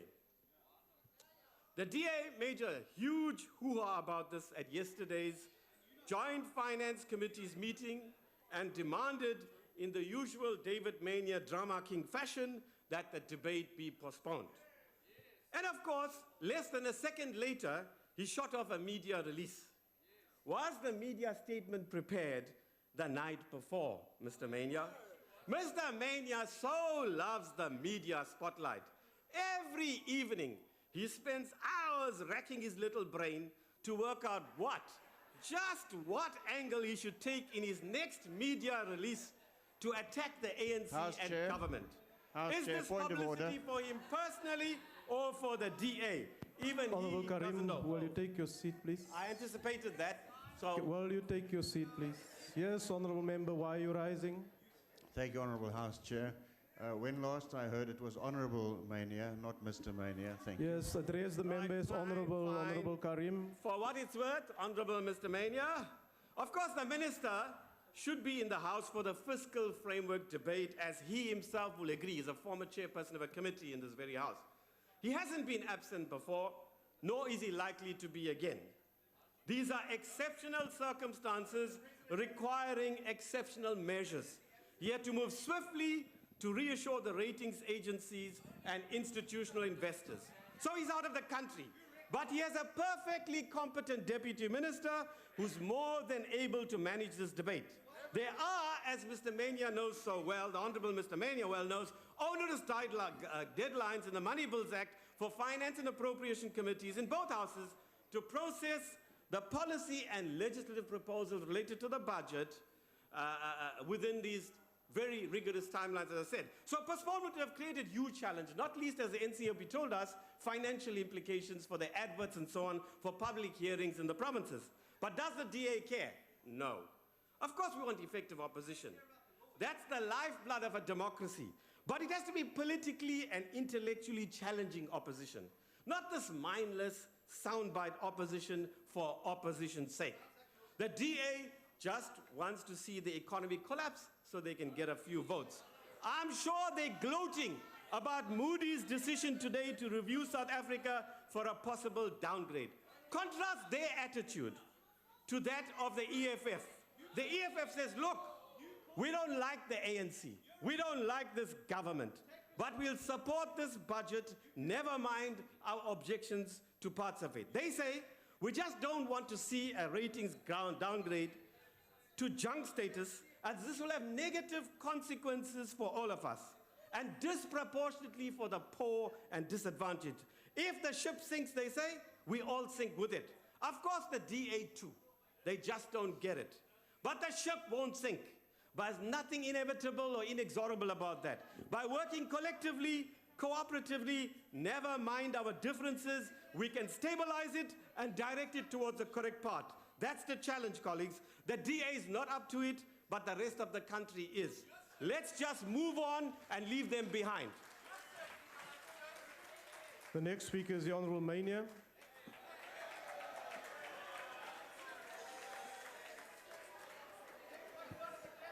Order, honorable members. Chairperson, I would like to begin by recording my disappointment that the Minister of Finance, Pravin Gordhan, is not present here today to debate the fiscal framework in Parliament. We all recognize the important work the Minister is doing, meeting investors abroad who are nervous about the prospect of a ratings downgrade to junk status in South Africa. But we feel strongly that with better planning and better coordination, the Minister could have met investors abroad and been present for the debate in Parliament. We trust that this is an outlier event, and we look forward to the next debate with the Minister on the budget in this Parliament. Now, Chairperson, we all recall that on the 24th of February 2016, the Minister tabled a how to beat a ratings downgrade budget in this Parliament. The Minister was in a tight spot with very little fiscal space and even less political space available to respond to the economic crisis and the risk of a ratings downgrade in South Africa. And the view that the Minister had a free hand to do what he liked seemed exaggerated, not least because of the political pressure from COSATU. But the Minister had hardly finished tabling the budget when the lid blew off the political pressure cooker. 27 questions relating to an investigation into the SARS rogue unit were sent to the Minister by the Hawks. But the Minister fought back and launched an all-out attack on the Hawks, suggesting the investigation was politically motivated and aimed at trying to intimidate him and to destabilize the economy in South Africa. The outbreak of the SARS wars could not have come at a worse time as we hurtle towards junk status in South Africa. Briefing top executives last week on the prospects of a ratings downgrade, the Minister said, and I quote, "It doesn't matter if it's too little, too late. Let's give it our best shot. Afterwards, if it's too late, at least people will say we have tried." This is an extraordinary statement, not only because it's dripping in defeatism, but because it contrasts with the Minister's previous statements on the prospect of a ratings downgrade to junk status, which had been full of fight. The Minister seemed temporarily at least to have been defeated, worn down and ground down, presumably by the SARS wars. Because whether we like it or not, it does matter. Ratings agencies are circling us like sharks, ready to downgrade us to junk status at any moment. And whether we like it or not, ratings agencies do matter. A ratings downgrade to junk status has the potential to turn an economic downturn into an economic crisis. Because know this, a rating downgrade to junk status will not discriminate. Whether you are rich or poor, whether you are black or white, whether you live in an urban area or a rural area, and whether you're employed or unemployed, you will be effective. But don't listen to me. Listen to Standard Bank's Joint Chief Executive Officer, Sim Chabalala, who last week said, and I quote, "The combined effect of all these pressures," referring to currency depreciation and inflation, "would make it very likely that the economy would fall into a recession and that unemployment and poverty would worsen. And the threat of a ratings downgrade to junk status is real." Moody's placed South Africa on a review for downgrade this morning, which is a little bit like being put on an economic death row. And so we must ask ourselves whether the budget had the right stuff to avoid a ratings downgrade to junk status in South Africa. Now, the ratings agencies are monitoring several risk factors, including weak economic growth, fiscal consolidation, and state-owned enterprises. On the first risk factor, economic growth, the National Development Plan envisages economic growth rates at an average of 5.4% per year, every year, between 2010 and 2030. But this now seems impossible, with economic growth rates revised down from 1.5 to 0.9% by the South African Reserve Bank, and from 1.3% to 0.7% by the IMF, and from 1.4% to 0.8% by the World Bank for 2016. Indeed, the failure of the infrastructure-led economic growth model is reflected in this budget. Spending on infrastructure is below the 10% GDP guideline, and spending on infrastructure as a percentage of GDP actually declines between 2016-17 and 2018-19. Because as someone put it, we are simply not able to convert money to bricks and mortar in South Africa. The biggest binding constraints holding back the economy are a shortage of electricity, an inflexible labor market, and a skills match. But when it comes to economic growth, there is very little the minister can do, given that structural reform needed or required would require fundamental changes in economic policy. And fundamental changes in economic policy are beyond the control of the minister. On the second factor, fiscal consolidation, the decision to fire former Minister of Finance Nhlanhla Nene shattered confidence in the commitment and the ability of government to hold the fiscal line and maintain the expenditure ceiling. And so to avoid a ratings downgrade, the minister needed to show that using a combination of revenue-raising measures and expenditure cuts, he was absolutely committed to fiscal consolidation. By, in the first instance, reducing the consolidated budget deficit to at least 3% of GDP in 2016-17 and maintaining the gross debt to GDP ratio below 50% in 2016-17. But although the minister got close to meeting these targets, the fact is the consolidated budget deficit is projected to be 3.2% of GDP in 2016-17, and the gross debt to GDP ratio is projected to be 50.9% of GDP in 2016-17.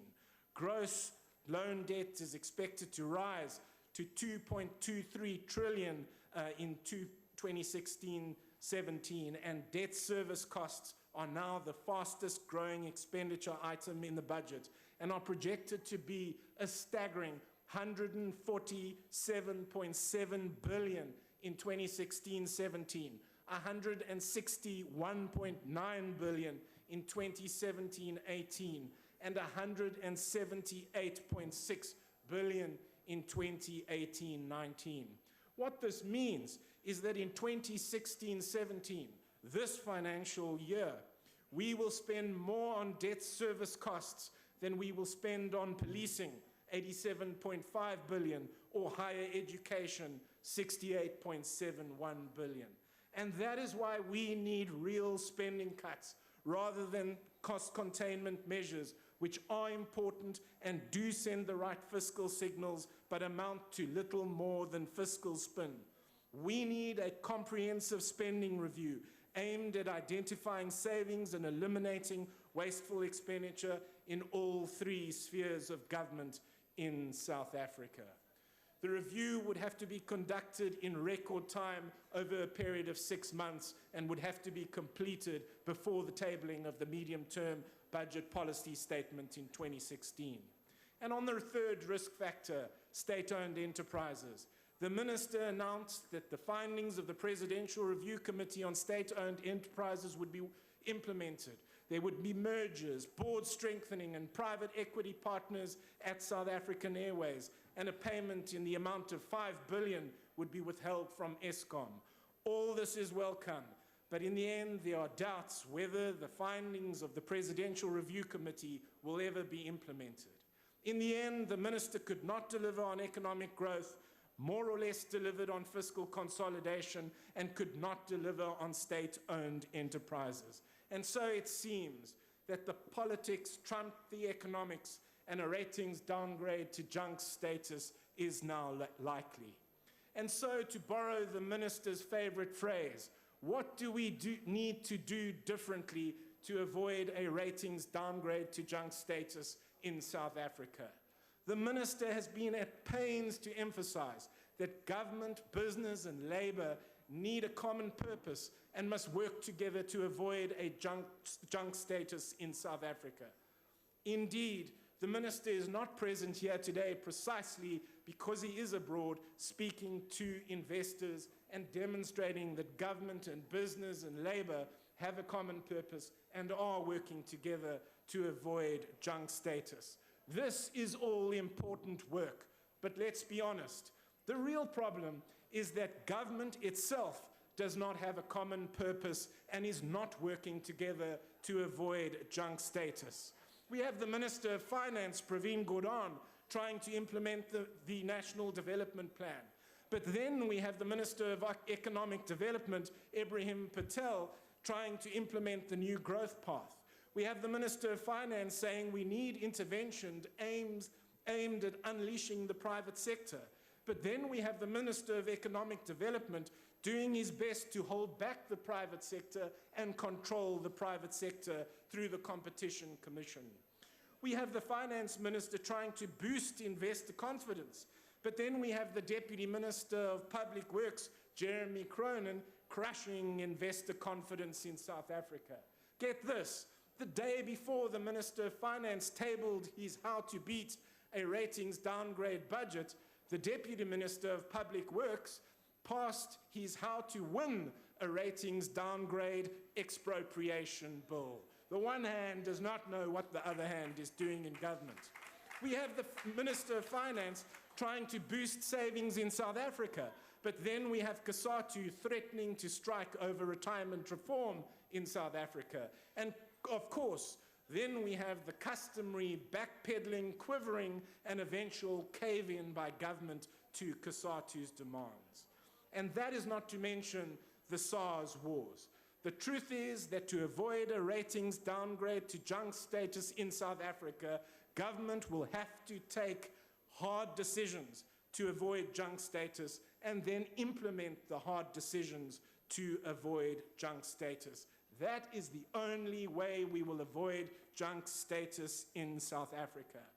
But in the end, President Jacob Zuma's government is now so divided and therefore seems incapable of taking the hard decisions and then implementing the hard decisions necessary to avoid junk status in South Africa.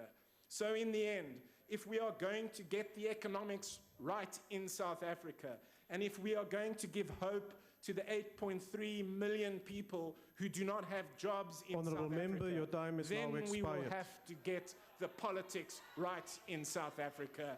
I thank you.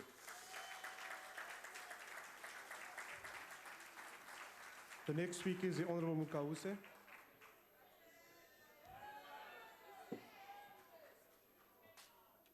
Thank you, House Chair. The EFF's prompt response to the budget speech was to welcome some of the key issues proposed as related to fiscal policies. And this did in no way mean that we agree with everything the minister presented. We actually stand opposed to the key ideological thrust of what was presented, yet we saw it fit to present a politically unifying posture in order to avoid South Africa's downgrading into a sub-investment level, whose consequences will impact negatively on the poor masses of South Africa. Now that we are dealing with the details of the fiscal framework and revenue proposal, we should isolate some of the key issues raised and deal with them one by one with concrete policy alternatives. One, the 2.5 billion allocated to assist small-scale farmers is insufficient and shows government's lack of commitment to agrarian reform, which is if it's planned properly, can empower many South Africans and farmers. The introduction of tire levy as part of the tax reform reveals that government does not work as one because under Redisa, there is already a tire levy implemented in South Africa.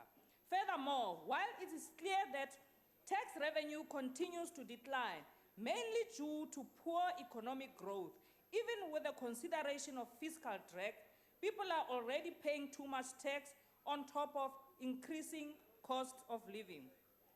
Already workers can hardly afford the cost of living, putting food on their tables, buying clothes for their kids, let alone sending their kids to school.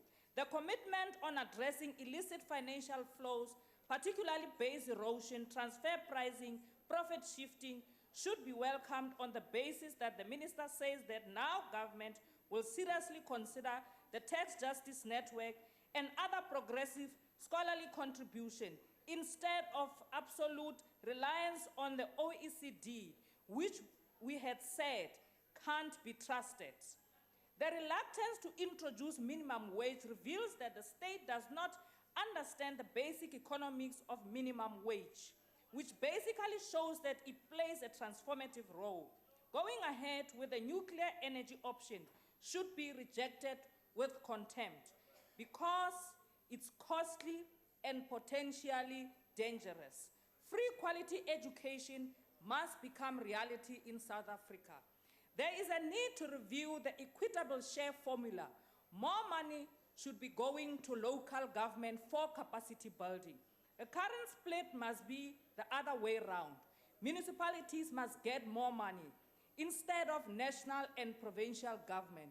In fact, we need to do away with provinces.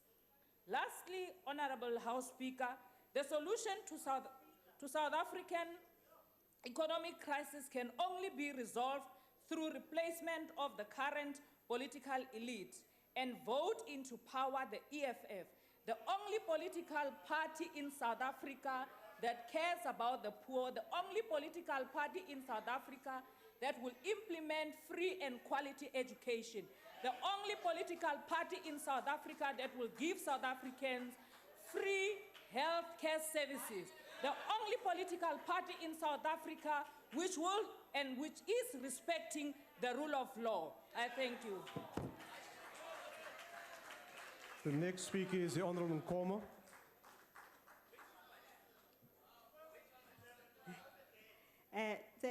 Thank you very much, sir. The Inkatha Freedom Party takes note that the Minister of Finance is in the UK to war international investors. This is quite an important matter as the minister had to move and go to the US, although we needed him to be here today. We are not disputing the fact that the Deputy Minister of Finance is able-bodied and is able to answer our questions. But it was quite important that the minister should be here, but the situation is quite different, and that is why the minister is not here. Honorable Sir, this fiscal framework outlines government's model in response to the social and developmental challenges we face today as a country in South Africa.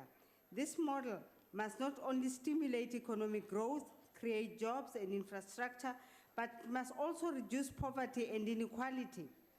Proposed allocations of expenditure must accurately reflect the pursuit of our expenditure policy priorities in alignment with the goals of the National Development Plan. In respect of sources of additional revenue, we must share the concerns as stated by the Parliamentary Budget Office in respect of the increased fuel levy, which may have a disproportionate effect on poorer workers who commute to work using minibus taxis, and we would support calls for a full impact assessment of this additional revenue stream on our poor and most vulnerable. Furthermore, and despite assurances to the contrary from Treasury on the falling price of fuel, what assurance do we have that this will remain the case in the months ahead?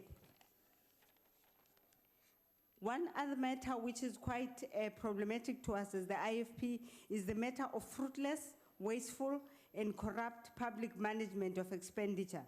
These practices must be identified through effective oversight mechanisms and ruthlessly eradicated, as these practices actually people steal money which has got to go and work for our people and actually make sure that it benefits those that do not deserve it. Departmental austerity and targets and informed expenditure will play a key role in halting our budgetary deficit creep and assist in reigniting economic growth and creating jobs.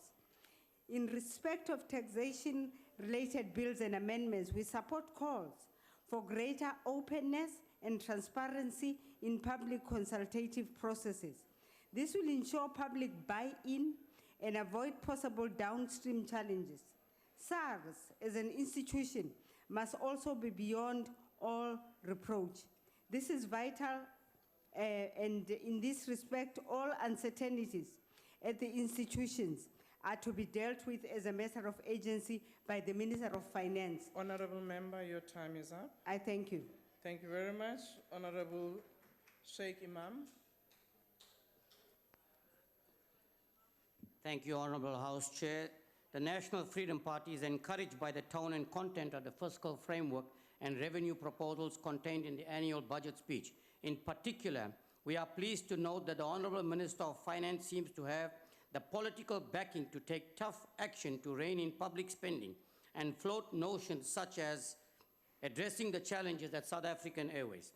The budget table shows a degree of continuity with the budgets of the past 3 or 4 years, which should assist in bringing a measure of stability in our ever-increasing economic decline. However, we must admit there was some damage done in terms of the debacle with regards to the finance minister. But we must not forget the negative attitude displayed in this House does incredible damage to confidence in South Africa's fiscal policy and might well negate the gains of such stability.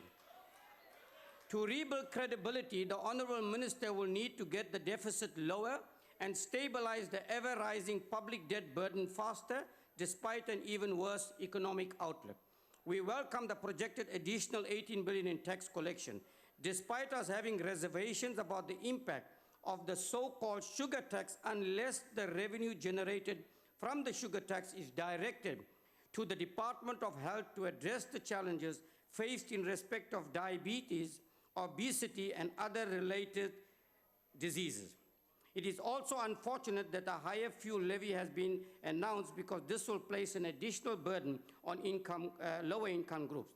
The National Freedom Party believes that the Honourable Minister would have explored more avenues to raise wealth tax in the higher income groups. The gap between the rich and the poor is widening.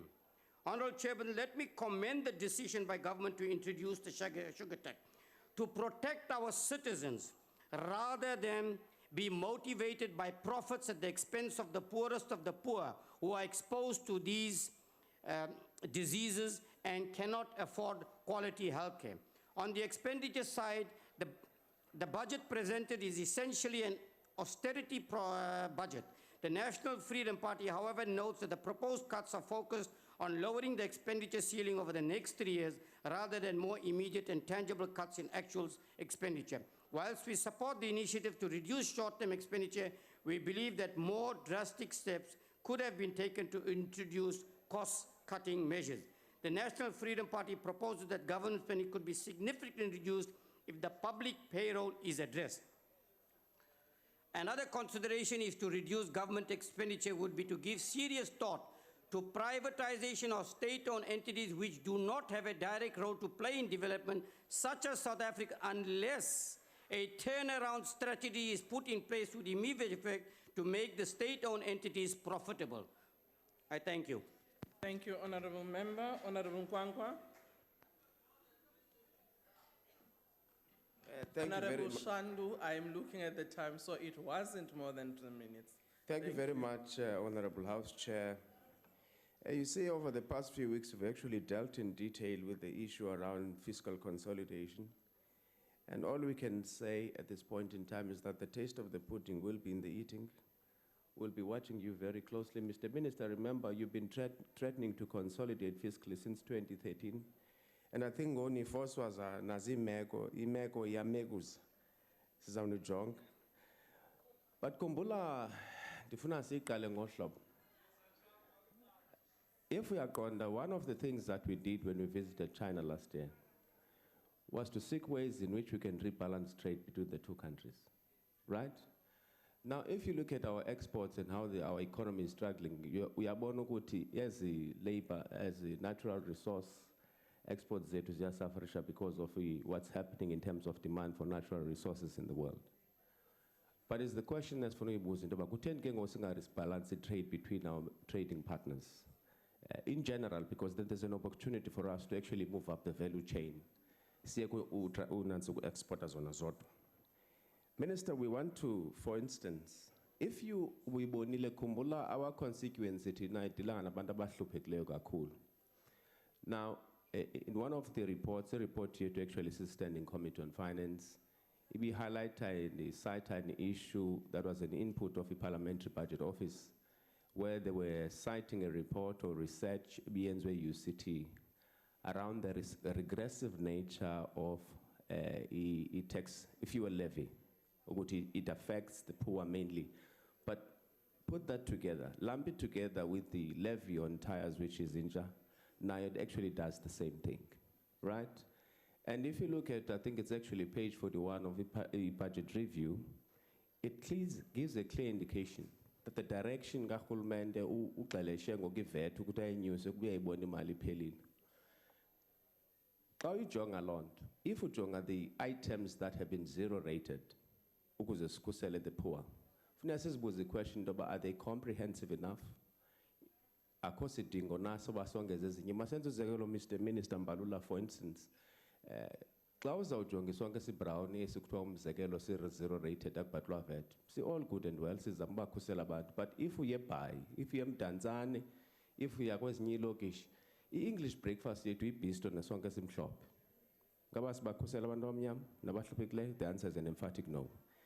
The other issue that we want to talk about is, which is very important, has the time not come for us ukuthi sizame ukuthi the central bank ibe ne-dual mandate rather than it only focusing on nutting inflation or controlling inflation only? If you look at the Federal Reserve Bank, the Federal Reserve Bank of Chicago, they've always had a dual mandate where nabo funeka bakwazi ukuthi ba-fight employment, bangavele bavele nje banyuse interest rate every time inflation shoot up, whether or not inflation increases because of endogenous factors that have nothing to do with demand in the economy. Thank you so much. Ibisto ke ila gravy tomato ne onion. I was just helping those that don't come from a bayi nase monti so that bayi velenda bayi bisto kankwankwa. Thank you very much. Bisto is tomato gravy that is usually used for breakfast in East London. It's shebo ewe. Honorable Madisha.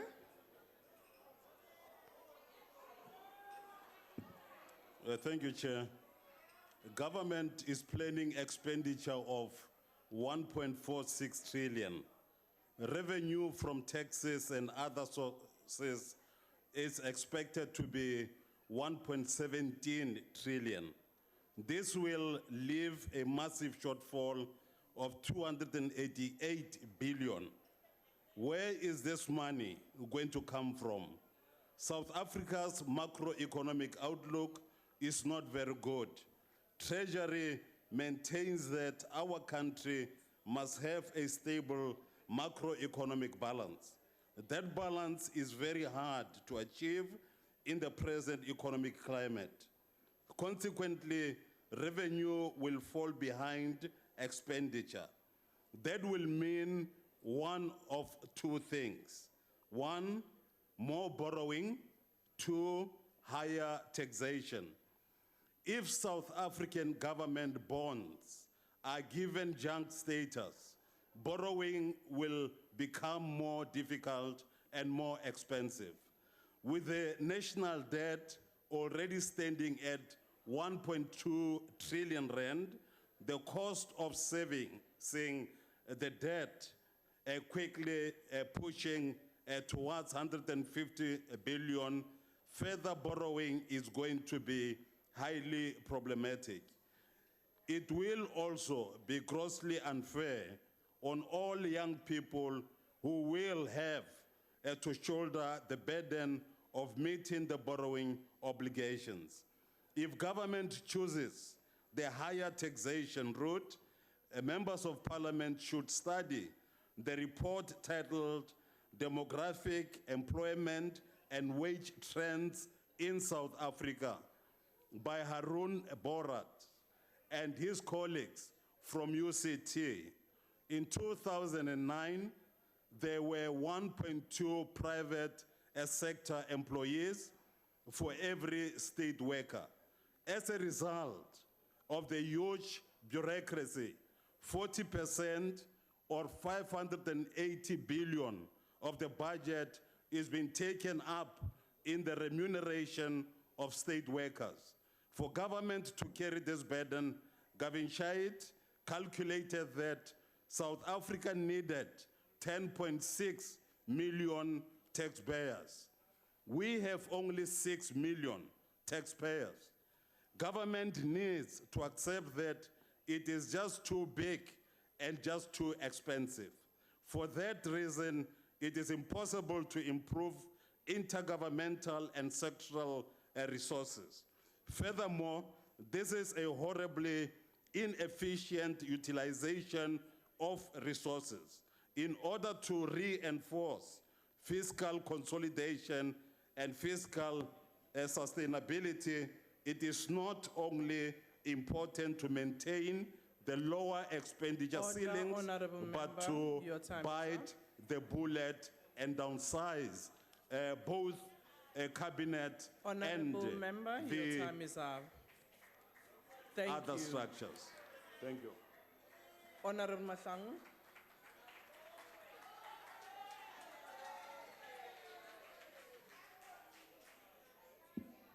Somlomo ongaphambili malunga ahloniphekileko Mzansi Afrika Lotshani.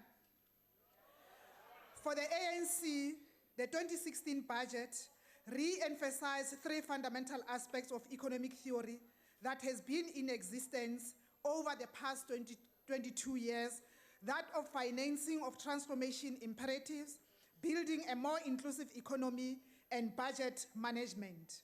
Honorable Chairperson, the 2016 budget seeks to respond to economic challenges the country faces both nationally and globally. This is a budget of hope, advancing people's power and responding to our people's aspiration for a prosperous South Africa. It is a budget aimed at rebuilding confidence in the economy as well as reigniting inclusive economic growth. It reaffirms the ANC government's commitment to fiscal consolidation while enhancing social spending and accelerating infrastructure investment to boost growth and development. Honorable Chairperson, as the ANC, we believe that we are strong enough, resilient enough, and creative enough to manage and overcome our economic challenges facing our country. The budget proposes a reduction in expenditure with a proposed cut by 25 billion rands over the medium-term expenditure framework period. This will be achieved mainly by curtailing personnel spending.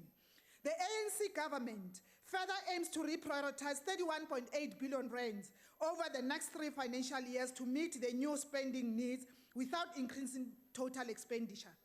These measures will add to a range of cost containment measures across all departments. Honorable Chairperson and members, the state-owned enterprises have an important role to play in the country's economic growth and development. We as the ANC, we believe that the state-owned entities should operate as powerful instruments of economic transformation capable of responding effectively and efficiently to the developmental agenda of the ANC government. That's the people's government. Honorable Chair, our policy as the ANC supports a progressive taxation system informed by the policy proposals in the Ready to Govern policy document of 1992. The ANC government has not only broadened the tax base since 1994, given far more tax exemptions to the working class, greater relief to the middle strata, but also build an efficient tax administration through SARS to generate the resources needed to fund the competing priorities in the country. Over the past 24 years, Honorable Chair of Democracy, the ANC government's tax amendment proposal have therefore been guided by the principles of equity, simplicity, transparency, and efficiency. Informed by established research, the ANC NGC strengthened its call for a crackdown on transfer pricing abuses and fraudulent behavior by some corporations that deprive the fiscus of resources and local stakeholders from the benefits of economic activity. Honorable Chair and fellow South Africans, to create inclusive and sustainable growth so as to increase employment and fight poverty and unemployment. The ANC government is committed to scaling up the country's investment growth. Greater policy coordination is envisaged to allow for the development of strategies or alternative solutions before legislative process begins. Government has already decided that from the 1st of September 2015, all legislations and regulations will be subject to a socio-economic impact assessment before being passed. Honorable Chairperson, the NDP has called for sustained high level of public investment and increasing private sector investment. Given the present economic challenges, Honorable Chair and members, and the challenges and ever-growing priorities that government has to respond to, fiscal rebalancing is a priority. Fiscal rebalancing in this context involves a shift from expansionary fiscal policy to effecting cost containment measures and intensified effort to improve expenditure efficiencies, as well as increasing taxes in order to boost the fiscals without negatively impacting upon government's programs.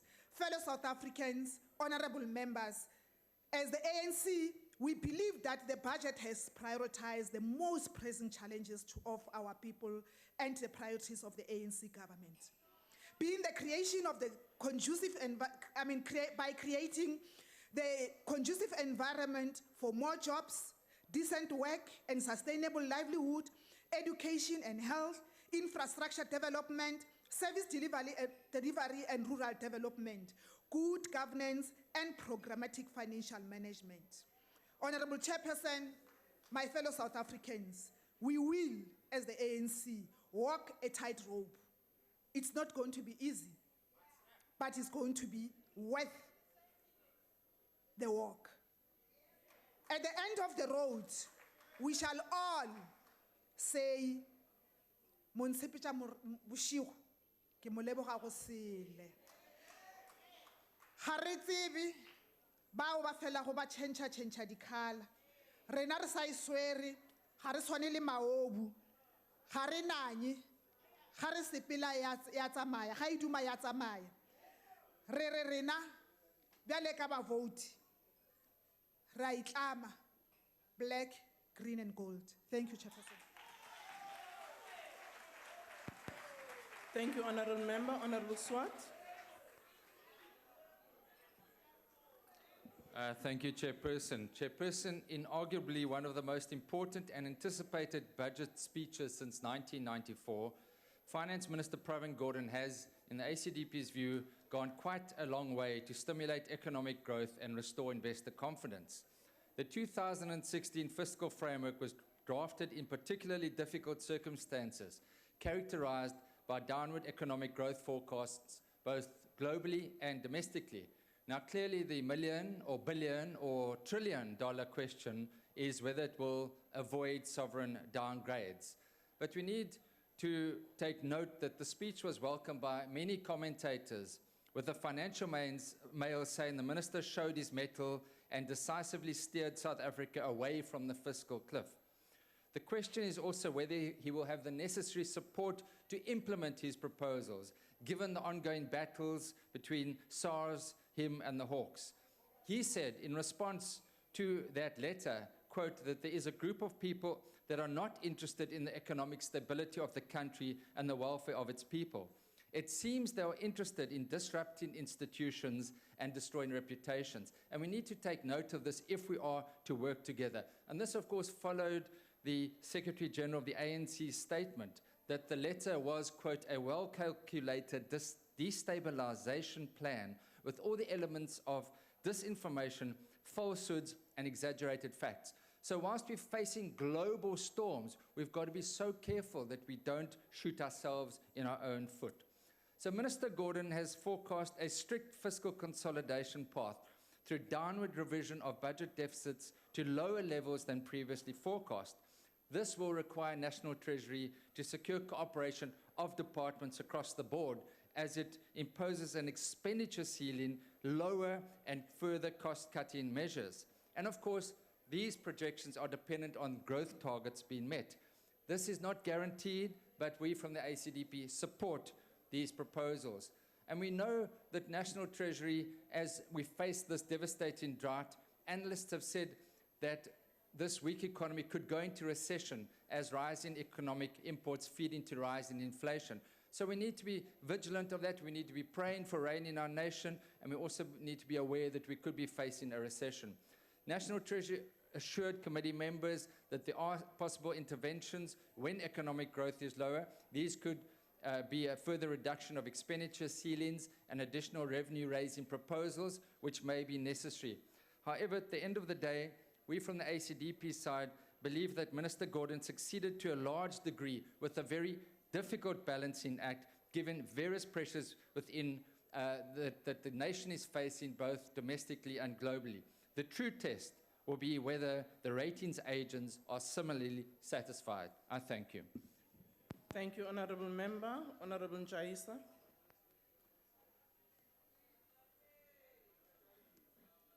Thank you so much, Honorable Chairperson. Sometimes it is wise to come up with the critical appraisal regarding this budget. And you don't have to throw bathwater with the baby. Honorable Chairperson, in his budget speech, the Minister of Finance did not run away from the triple challenge of unemployment, poverty, and inequality. It is for this reason that this budget seems to be well balanced, though the country is in a bad economic state of affairs. It would be wise for the government to reduce our borrowing tendency so as to reduce our debt. You are aware that due to the decline in economic growth and the tax collection, the government had to increase its borrowing, but we must be smart in this regard. The belt tightening proposed by the minister is a good idea because we have got to cut on unnecessary expenditure and attend to priorities. Though the National Treasurer maintains that it has not breached its expenditure ceiling since 2012 and also proposes to reduce its expenditure by 25 billion over the medium term, these savings must be seen helping the poor to combat poverty, and there should be no fruitless and wasteful expenditure, as it is the case with most of the municipalities. The allocation of 9.1% of the total budget to municipalities so that people live in well-serviced, clean and dignified areas is very much appreciated. Of course, the local government is closer to the people on the ground. A thorough monitoring, however, is needed to check if the service delivery is taking place. One of the things that we should do, perhaps now, we can consider the idea of the cabinet right sizing. Then the economic situation can be a little bit saved. Perhaps now we can put, as an example, the basic education and the higher education and training together. Then one minister must fall. Again, we can put together sport and recreation, arts and culture. Then we have one minister, perhaps in the name of Honorable Fiscal Mbalula.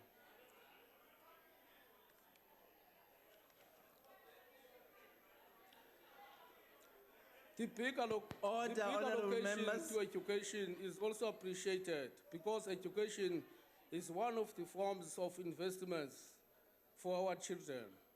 But there seems to be no changes or improvements. And the underperforming state-owned entities should be disposed of or merged. For instance, as it was suggested, that SAA Honorable should be merged Njaisa, your with- time is up. Thank you very much. Thank you. Honorable Khoza.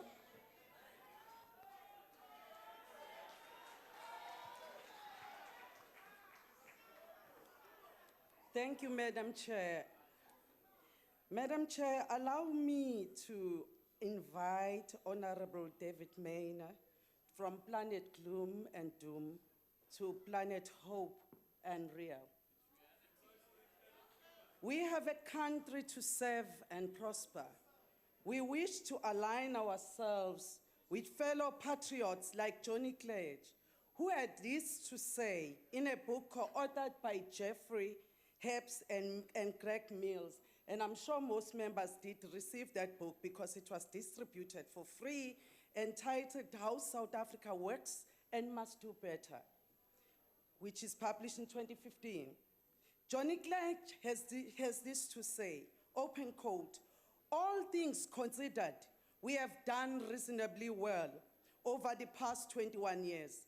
Since 1994, we have seen provision of 3 million homes, potable water, and health clinics in rural areas, the widespread electrification of townships, the development of local and national infrastructure, the creation and capable taxation system," close quote. Now, this is Johnny Clegg, and all of you know him. Now, let's also assist Honorable David Mayer. Let's also understand that the reason why Honorable Minister is not here, it's because the ANC is equally concerned about a possible downgrade. And allow me, Chairperson, to inform my fellow colleagues on this side that South Africa as a player in the global economic arena is not divorced from the events around the world. It is not surprising that our financial markets are edgy, as they had seen how Brazil's credit rating was cut to junk status by Fitch Ratings. It be noted that Brazil is Latin America's largest economy.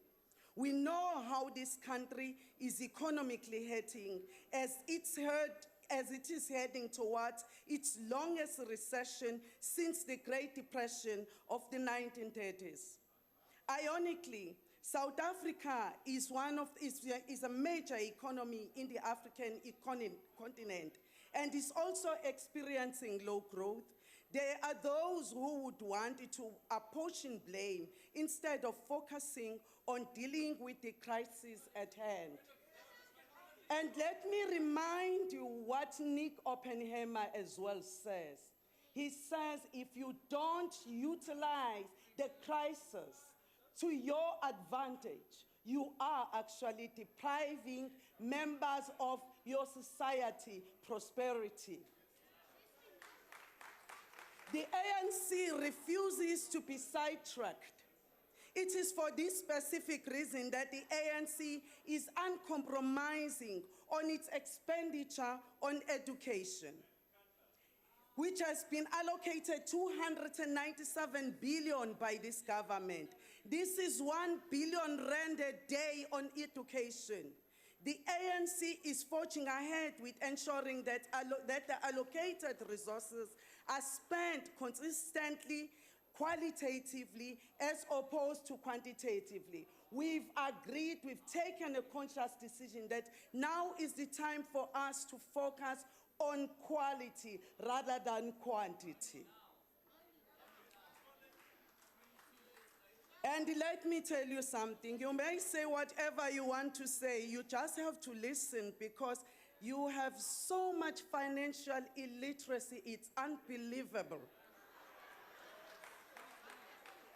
It is for this reason that the Standing Committee on Finance, led by Eunice Karim, a tried and tested member of the ANC, resolved to appeal to all members to focus on ensuring that departments adhere to the quality agenda. The resources that we are investing in ensuring prosperity for all South Africans must achieve the desired quality outcomes.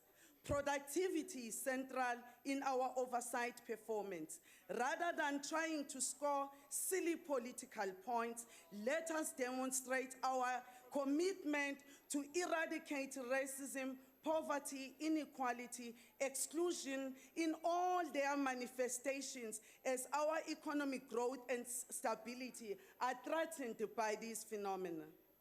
As Minister Gordon said, open quote, we cannot spend money that we do not have. We cannot borrow beyond our ability to repay. We have to be tough on ourselves, close quote. The minister is a national executive member of the African National Congress in good standing. Rest assured, the ANC works as a collective. Whatever Minister Gordon says, you must know that he has the full backing of the African National Congress. We therefore throw our full weight behind this budget because, after all, it seeks to achieve the goals enshrined in our own constitution as the ANC. In the Constitution of the Republic of South Africa, the Freedom Charter, the resolutions of our conferences, and speaks to the 9-point plan as outlined by our President. And this is despite the very difficult economic environment that we are finding ourselves in. Our people have waited for a long 300 years for a government that cares about their plight, a government that would not exclude them on the basis of their skin color. Despite these tough economic times, the ANC is of the strong view that in order to ignite growth, we need to invest in infrastructure. Indeed, the past calendar year alone, 290 billion was invested in infrastructure. Again, do your arithmetics, not mathematics, because this is too simple. More than 1 billion rand every working day. The 1 billion rand a day enabled the ANC government to erect more than 300 kilometers of transmission lines to bring power closer to the people. It connected 1,700 megawatts of energy to the grid, almost equal to the new Kubek power station. It completed 10 renewable energy plants generating clean, green energy. The 1 billion rand a day enabled the ANC government to improve and repair more than 24,000 kilometers of roads and start to develop a modern urban public transport. It installed solar water heaters, bringing the total to date to more than 500,000 units. It built 100 kilometers of water pipes that can convey billions of liters of water a week to communities and businesses. This is the government at work, and this government is really making sure that our economy is growing. Despite these financial constraints, we've expanded and modernized port capacity across the country's coastline. We've built 29 medical clinics and opened 1 new hospital, supported new fiber optic cables and free Wi-Fi hotspots. Behind these more numbers are South Africans whose lives are improved. I want you to tell me that that's a bad story, and I will tell you this is the best story to tell. The 1 billion a day supported more than 200,000 workers now employed on the public infrastructure program as engineers, metal workers, plumbers, electricians, bricklayers, road builders, and construction workers. Don't also forget that the fact that we have delivered over 3 million houses, that means there are opportunities even in the townships where the majority of our people live, where they can now become plumbers, electricians, and so forth. Fellow South Africans, you must know what has your money done. Your money has also built 160 new schools, provided new higher education, housing accommodation for an additional 3,100 students, started construction on 3 new technical college campuses and 2 new universities. Siyaqhuba whether bayathanda noma bathandi siyazi la siyakhona. We have connected 265,000 homes to electricity. That is more than 1,000 houses connected every working day, South Africans. Honorable members, fellow South Africans, don't allow those who are trapped in planet gloom and doom. Follow the trusted leader of society, the African National Congress. Every country goes through a period of economic boom and period of contraction. If you've done economics, you will understand that.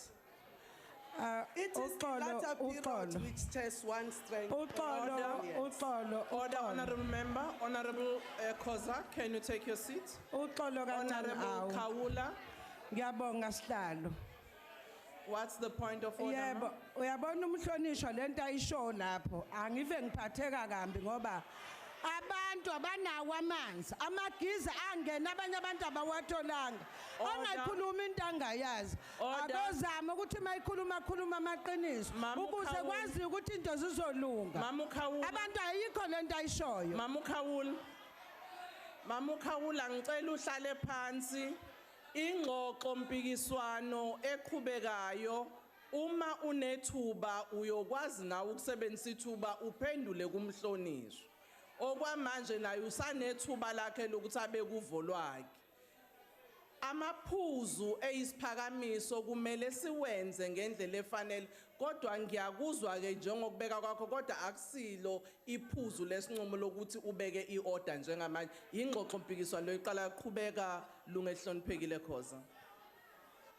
Ngiyabonga mhlali ngaphambili. Mama Khawula konke lokho engikushoyo mntaka baba ukwazi kahle ukuthi kuliqiniso. Uyazi ukuthi kwawena ubenefitile kulohulumeni. Amidst difficult economic conditions and admittedly not enough resources, however, we must acknowledge the progress that we are making. In the past 12 months, the economy has created 712,000 new jobs in 12 months. And I want to understand when people keep on talking about policy uncertainty, from which perspective are they coming from? Because from where I am standing, I think this government has made it very clear that we want the private sector to invest in this economy. As the government, we will create a conducive environment for them to do business in South Africa. And that is our commitment to the financial sector. That is our commitment to all business people. Of course, mkhaya wami uyalazi leli qiniso kwawena. Finance Minister has announced that public sector infrastructure spending is estimated to be over 870 billion over the medium-term expenditure framework period. And this is expected to ease infrastructure constraints through private sector investment. This will create a more efficient, enabling environment that can support a higher long-term economic growth. To achieve the NDP target of growth per year will require vastly more infrastructure investment. Infrastructure bottlenecks and capacity are the main challenges going forward. In dealing with this, we shall enhance export competitiveness and economic growth. Issues relating to pricing strategies must also be addressed in the process. This is a government that listens to the people at home. You, viewer at home, you must remember this government is committed to you. Hence, this government, we made our commitment that despite these difficult economic times, we will increase, even if it's not much, the social grant. And our people know that. We want them to survive. We love them. We want them to enjoy this government. They must see that this government, despite all the difficult economic circumstances, it is hard at work. Don't worry about those that want to criticize us. NgesiZulu kuthiwa kushaywa edonsayo.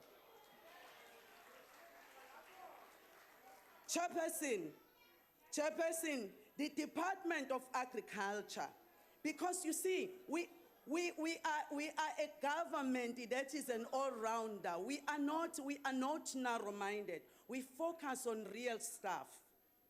The Department of Agriculture has authorized 387 million for livestock feed and water provision assistance for smaller farmers. We want umama laphayana umangubane. Sifuna umama umkhize laphayana noma umama uMandlovu abone ukuthi nangu uhulumeni wakhe usefikile. Umama Khawula usefikile ukhongolose. Shaya isandla ngaMkhawula. Uyalazi iqiniso kodwa mhlobo wami. An amount of 71 million has been directed to 9,205 sugarcane farmers on 43,796,000 hectares. A total of 131 of the 734 planned livestock water boreholes have been drilled and equipped. More than 1,000 bags and tons of livestock feed have been distributed to the affected farmers in the country. Don't you think this government is good? I think this is a wonderful government.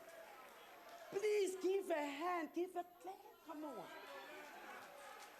Okay. I also want to tell you something.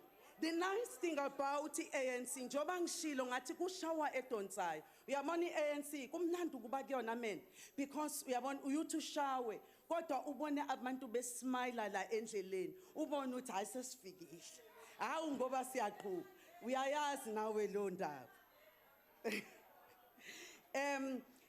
Let me also address the issue. I know that you did not raise it.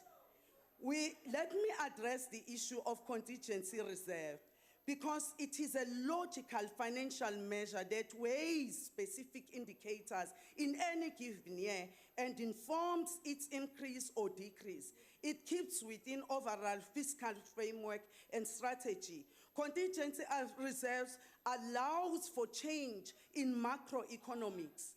This government is very sensitive your time to is the up. risk. I thank you. Vote ANC. Honorable the Deputy Minister.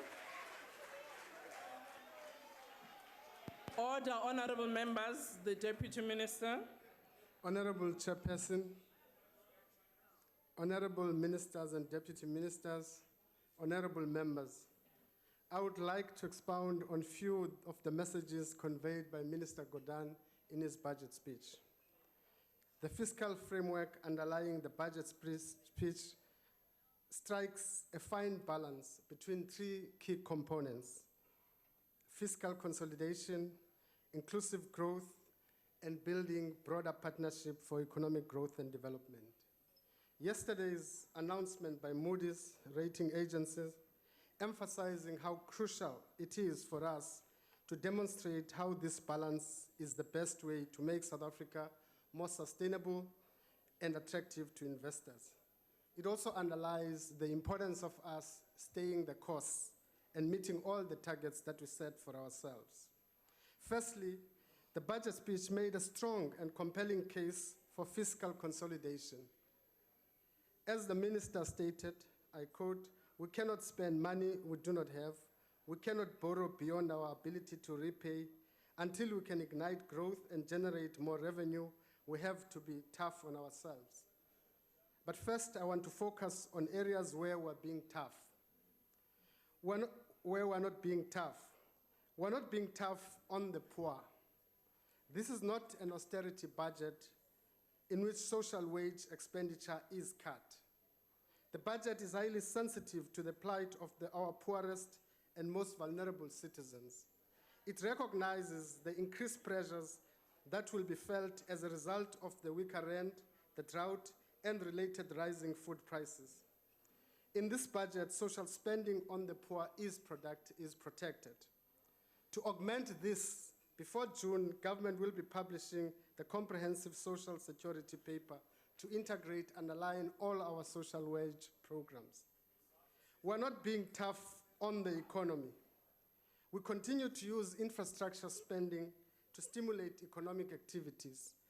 Over the MTEF, we will implement an 865 billion public infrastructure program.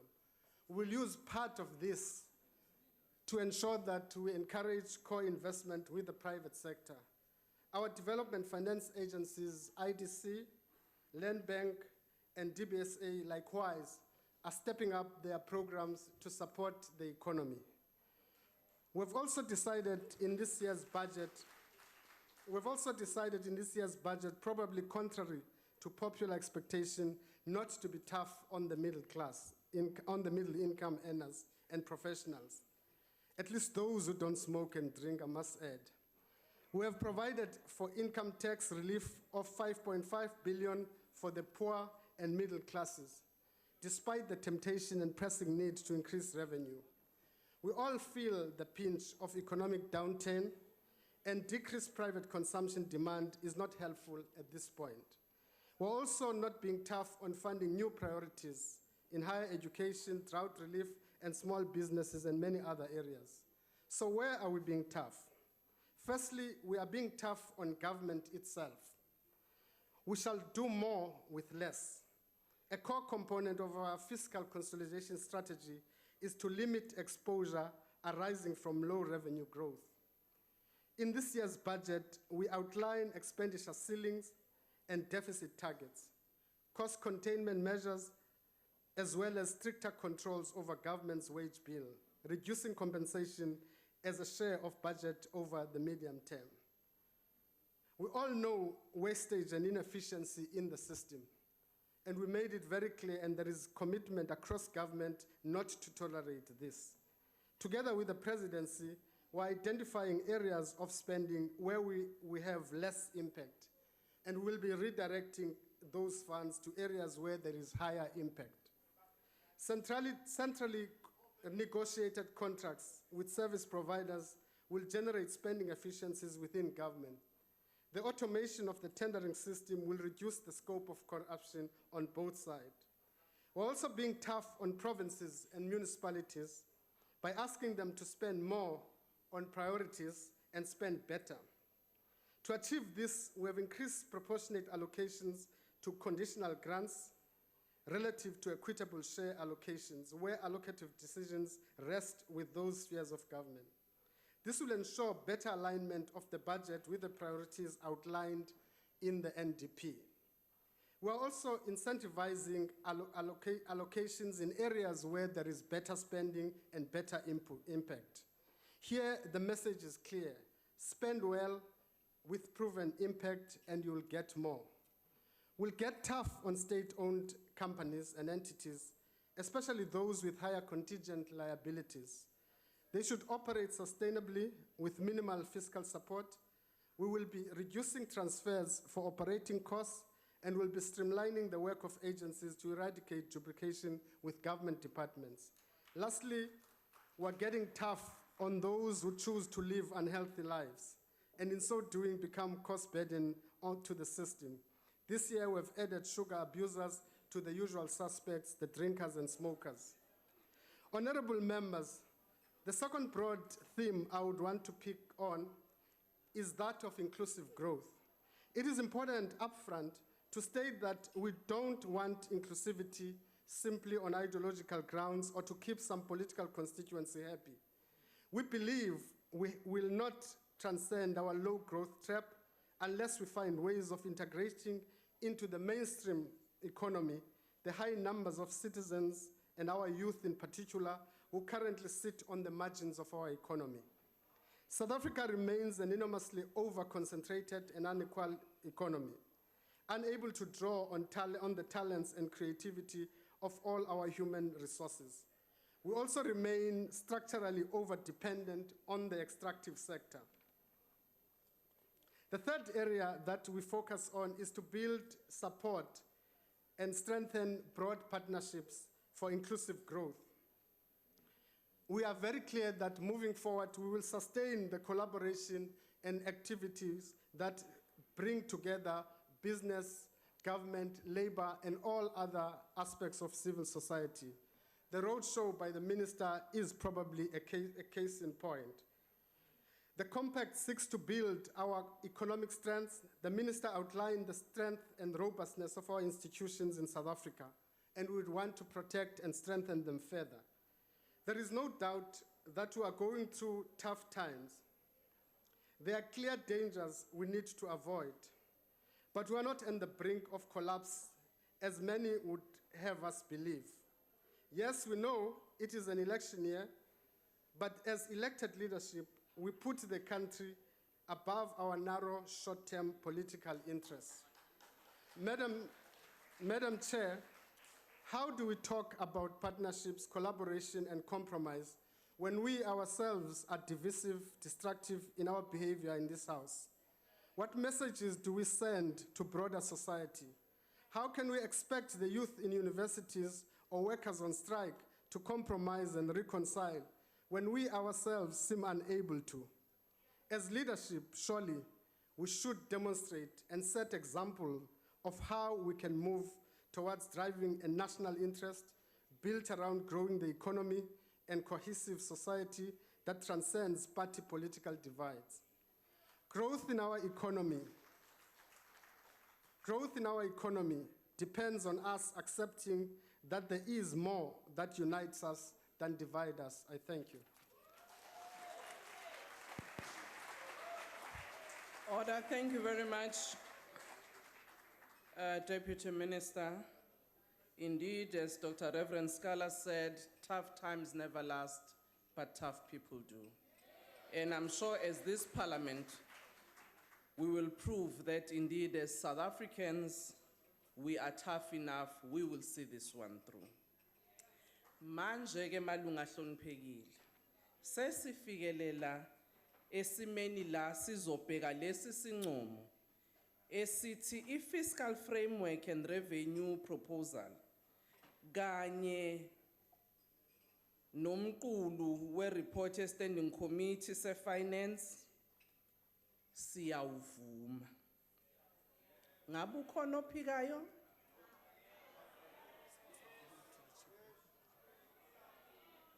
Sizocela ke sengizwile enikushoyo ukuthi aniphikisi sizwe ilungu elihloniphekile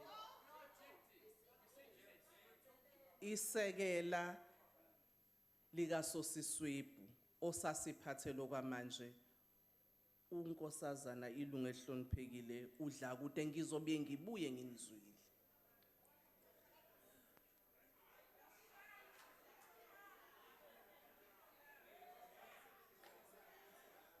Honorable House Chairperson, I move that the House adopt the fiscal framework and revenue proposals and the report of the Standing Committee on Finance and on finance thereon. I so move. Ngabe ukhona ophikisayo? Bakhona ke abaphikayo ukuthi masingawuvumi lo mbiko. Makeke manje ngize ekuthenini bangakhi kulendlu abavumelana nalesi sinqumo. Futhi ke bangakhi abangavumelani naso lesi sinqumo. Sizwile ke ngenhlokomo ukuthi abavumayo baningi ngakho ke siyavumelana nabo. Chairperson, the DA calls for division. Thank you. Amalunga angakwesokunxele sami abamele iqembu elikhulu kwaphikisayo i-Democratic Alliance ithi ke cha noma izwile ukuthi nina abaningi niyavuma bafuna ukusebenzisa amandla abo ukuthi asiye evotini.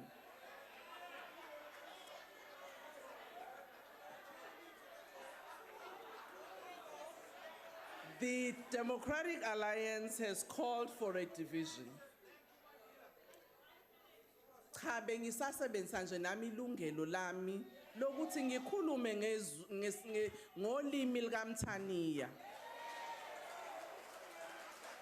A division having been called, the bells will be rung for 5 minutes.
Order, honorable members.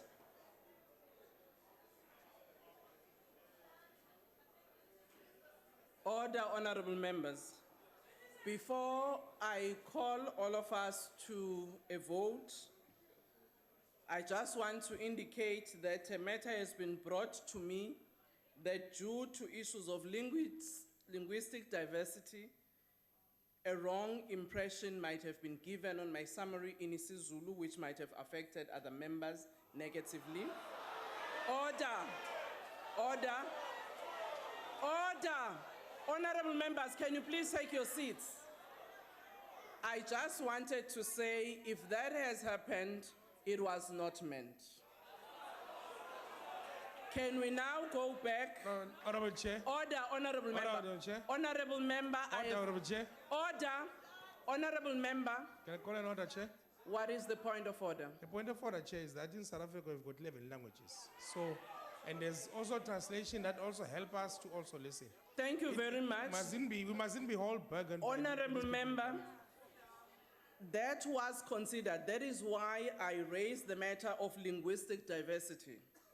So it was fully noted, your point, and I don't think it is in any way, the matter was not brought in any way to actually distract us from using our languages.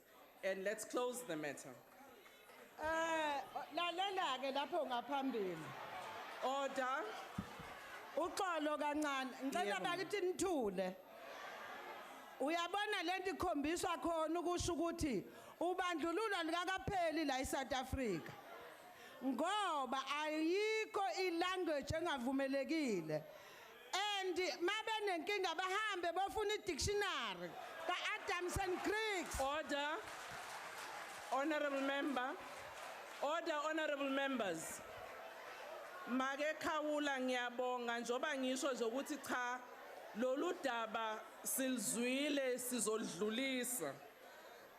Bengichaza nje ukuze singabi nokuphazamisana nokungezwani. Order, honorable members. I would like to remind members that they may only vote from their allocated seats. When required to do so, members must simply indicate their vote by pressing the appropriate button. If a member inadvertently presses the wrong button, the member may thereafter press the correct button. The last button pressed will be recorded as the member's vote when the voting session is closed by the chair. The question before the House is that the fiscal framework and revenue proposals, as well as the report on the Standing Committee on Finance, be adopted. Are all members in their allocated seats? Voting will now commence. Those in favor of the fiscal framework and revenue proposal, as well as the report, should press the yes button. Those against should press the no button. Those wishing to abstain should press the abstain button. Have all members voted?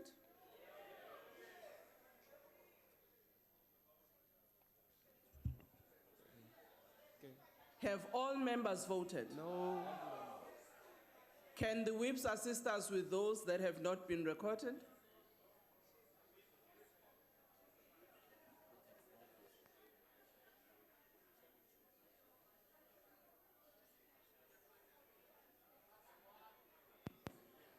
We have taken note of the member that has not voted. Can you please, the voting is not yet closed. Can you please exercise your right to vote, those who have not voted? The voting is now closed.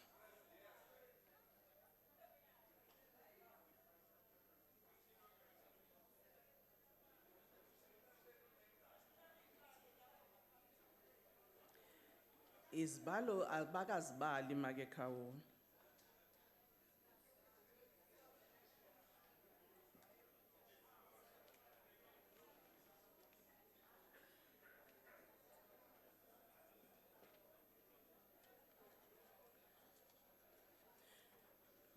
The results of the division is as follows. Yes, 218, no, 63, and 0 abstention.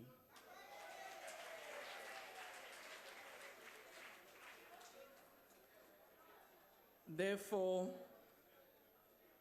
the motion has been adopted. This brings us to the end of our business. The House is adjourned.